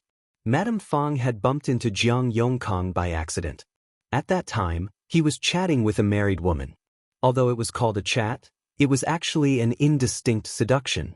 The woman even gave him a small gold ring. Madame Fang's eyes lit up. This woman's husband was a refined and handsome man. His family background was not bad either. With such a husband, the woman was actually seduced by Jiang Yongkang and even gave him money. What did it mean? This meant that Jiang Yongkang was very good at coaxing women. In addition, he looked like a scholar. Wasn't he similar to Gu Dajiang? Madame Fang went back and told Chen Yulan. The two of them found Jiang Yongkang and told him about the Gu family's situation. They hit it off almost immediately. Jiang Yongkang heard that the Gu family had a workshop and a shop, more than 100 acres of fields, and a unique green brick house in the village. There was no adult man in the family. As long as he hooked up with Madame Yang, wouldn't everything be his? So what if Madame Yang was a fool? Fools were easy to trick. The only one who was difficult to deal with was Gu Yundong. But she was just a young lady who had yet to reach adulthood. He had been running amok among women for so many years. Could he not deal with her? However, the truth was completely beyond his expectations. There were servants in the Gu family. It was as difficult as ascending to the heavens for him to get close to Madame Yang. However, after seeing the Gu family's assets, he was still indignant. He had to give it a try. However, after so long, he still did not make any progress. Jiang Yongkang was furious. The information you gave me was wrong. Gu Dajiang is alive and well. You're wasting my time. Don't push the blame onto us. Why don't you say that you're useless? It's been half a year. You can't even take down a fool, yet you still dare to say that you are the lady's man. If you hadn't delayed and taken down Madame Yang before Gu Dajiang returned, the Gu family would have been ours long ago. Gu Dajiang wouldn't have had anything to do with it. Madame Fang sneered and felt a little regretful. Perhaps this person was not capable to begin with. She had misjudged him.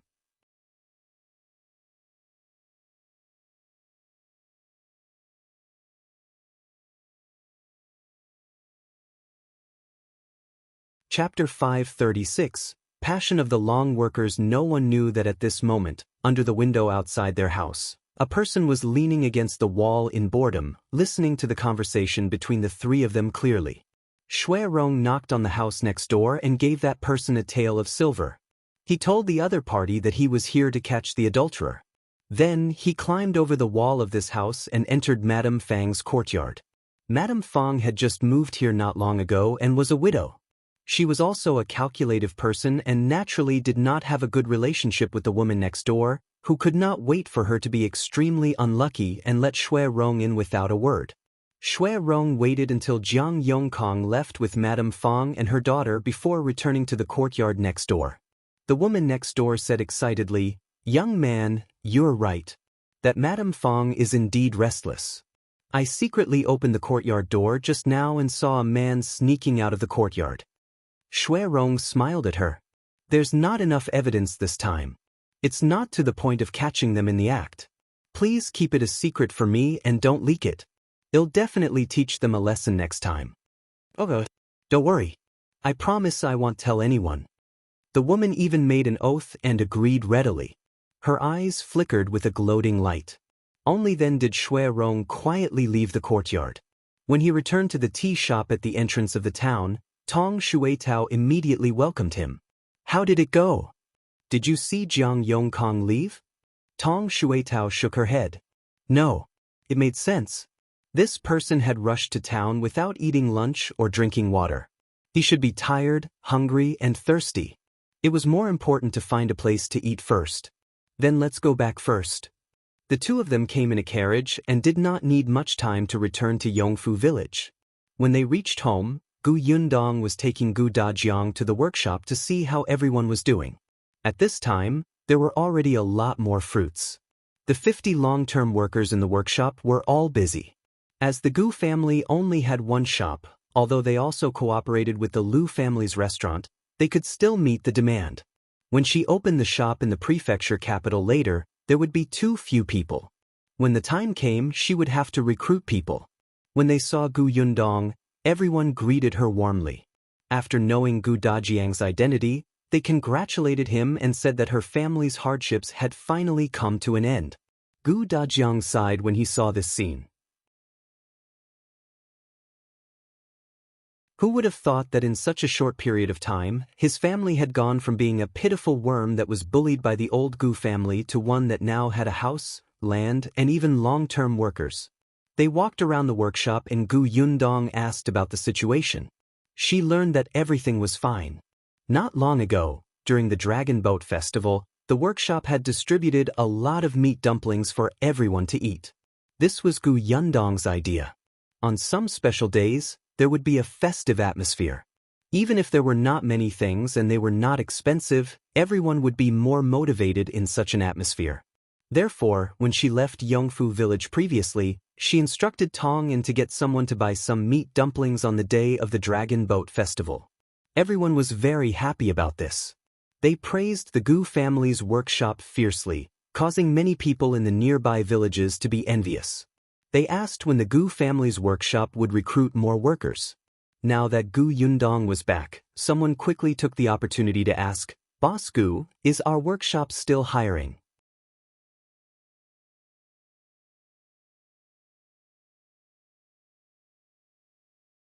Chapter 537. He's waiting at home. That's right, Boss Gu. When are we going to hire again? My younger brother from my maternal family is a capable person. He's very honest and diligent. He heard that the Gu family's workshop is great. He really wants to come. He asked me several times if it was recruiting. My maternal cousin is the same. He says he has endless energy and can do dirty and tiring work. Yes. My cousin-in-law also said that she wants to try. Everyone present had relatives. Since they had such a good job, they naturally wanted to help their families. It was best if everyone was good. Gu Yundong waited for them to finish asking before he smiled and said, "Indeed, we will recruit people again. After some time, you can ask your brothers, sisters, or cousins to give it a try. But I must state beforehand that my requirements are very strict. Of course, if they don't match, just don't use them." That's right. We came in with our own abilities. We can't let people who don't work hard come in to fool around. Gu Yundong said goodbye to them before leaving the workshop with Gu Dajiang. On the way back, Gu Dajiang's face was filled with obvious joy. "Father, do you want to go to the orchard to take a look?" When they reached home, Gu Yundong took a sip of water and asked. Gu Dajiang shook his head. "We'll go another day. Your mother is tired after half a day." Gu Yundong almost choked on the water. No, she felt that it was better to stay away from them. She was afraid that she would be stuffed to death sooner or later if she were to eat dog food after every few words. Gu Yundong waved her hand and hurried out of the central room. Then, she saw Shui Rong and Tong Shui Tao, who had returned. "Did you find out?" she asked as she walked up to them. Shui Rong nodded and lowered his voice. "Miss, you're right. Jiang Yongkong did go to town in a hurry to meet Madame Fong and her daughter." He recounted everything he had seen and heard along the way. Gu Yundong sneered. "So, they will come to Yongfu village tomorrow?" "Yes." "Sure, just in time." Gu Yundong could not understand what was wrong with Madame Fong and her daughter's brains. Why did they think that Jiang Yongkong could claim the Gu family? Their intelligence was indeed not presentable. Gu Yundong clicked her tongue. He turned around and realized that Gu Dajiang was standing behind him. "Father, did you hear everything?" "Yeah." "Are you still going to Yunshu's school tomorrow?" "That can wait. They'll wait at home tomorrow and see what they want." Gu Yundong felt that her father's murderous aura was not as simple as he said, right? "Dad, don't tell me you really want to beat up Jiang Yongkong?" Gu Dajiang turned around and returned to his room. He didn't deny it.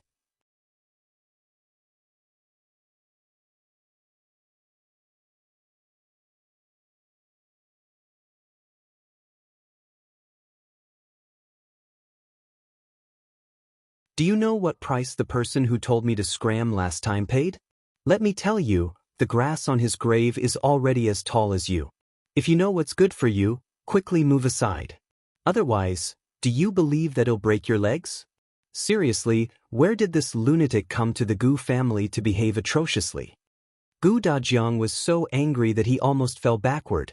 He took 2 steps forward and pushed him impatiently in the direction of the Xiao family. Just get lost. Don't show off in front of me. Even if you have some money, you're calling yourself young master? Let me tell you, this is forgetting your roots. I won't agree to my daughter's marriage with you. Lu Wei was caught off guard and was really pushed back more than 10 steps by him. It was not easy for him to stabilize himself, and smoke almost came out of his head. Who wants to marry your daughter? Don't flatter yourself. You're tuning in to the Passion Pages YouTube channel. We're so grateful for your support, and don't forget to subscribe to join us on this incredible journey through captivating stories. Your generosity through donations truly makes a world of difference, as it's the primary source of revenue that allows me to expand and enhance this channel for you. Thank you from the bottom of my heart for being a part of this adventure.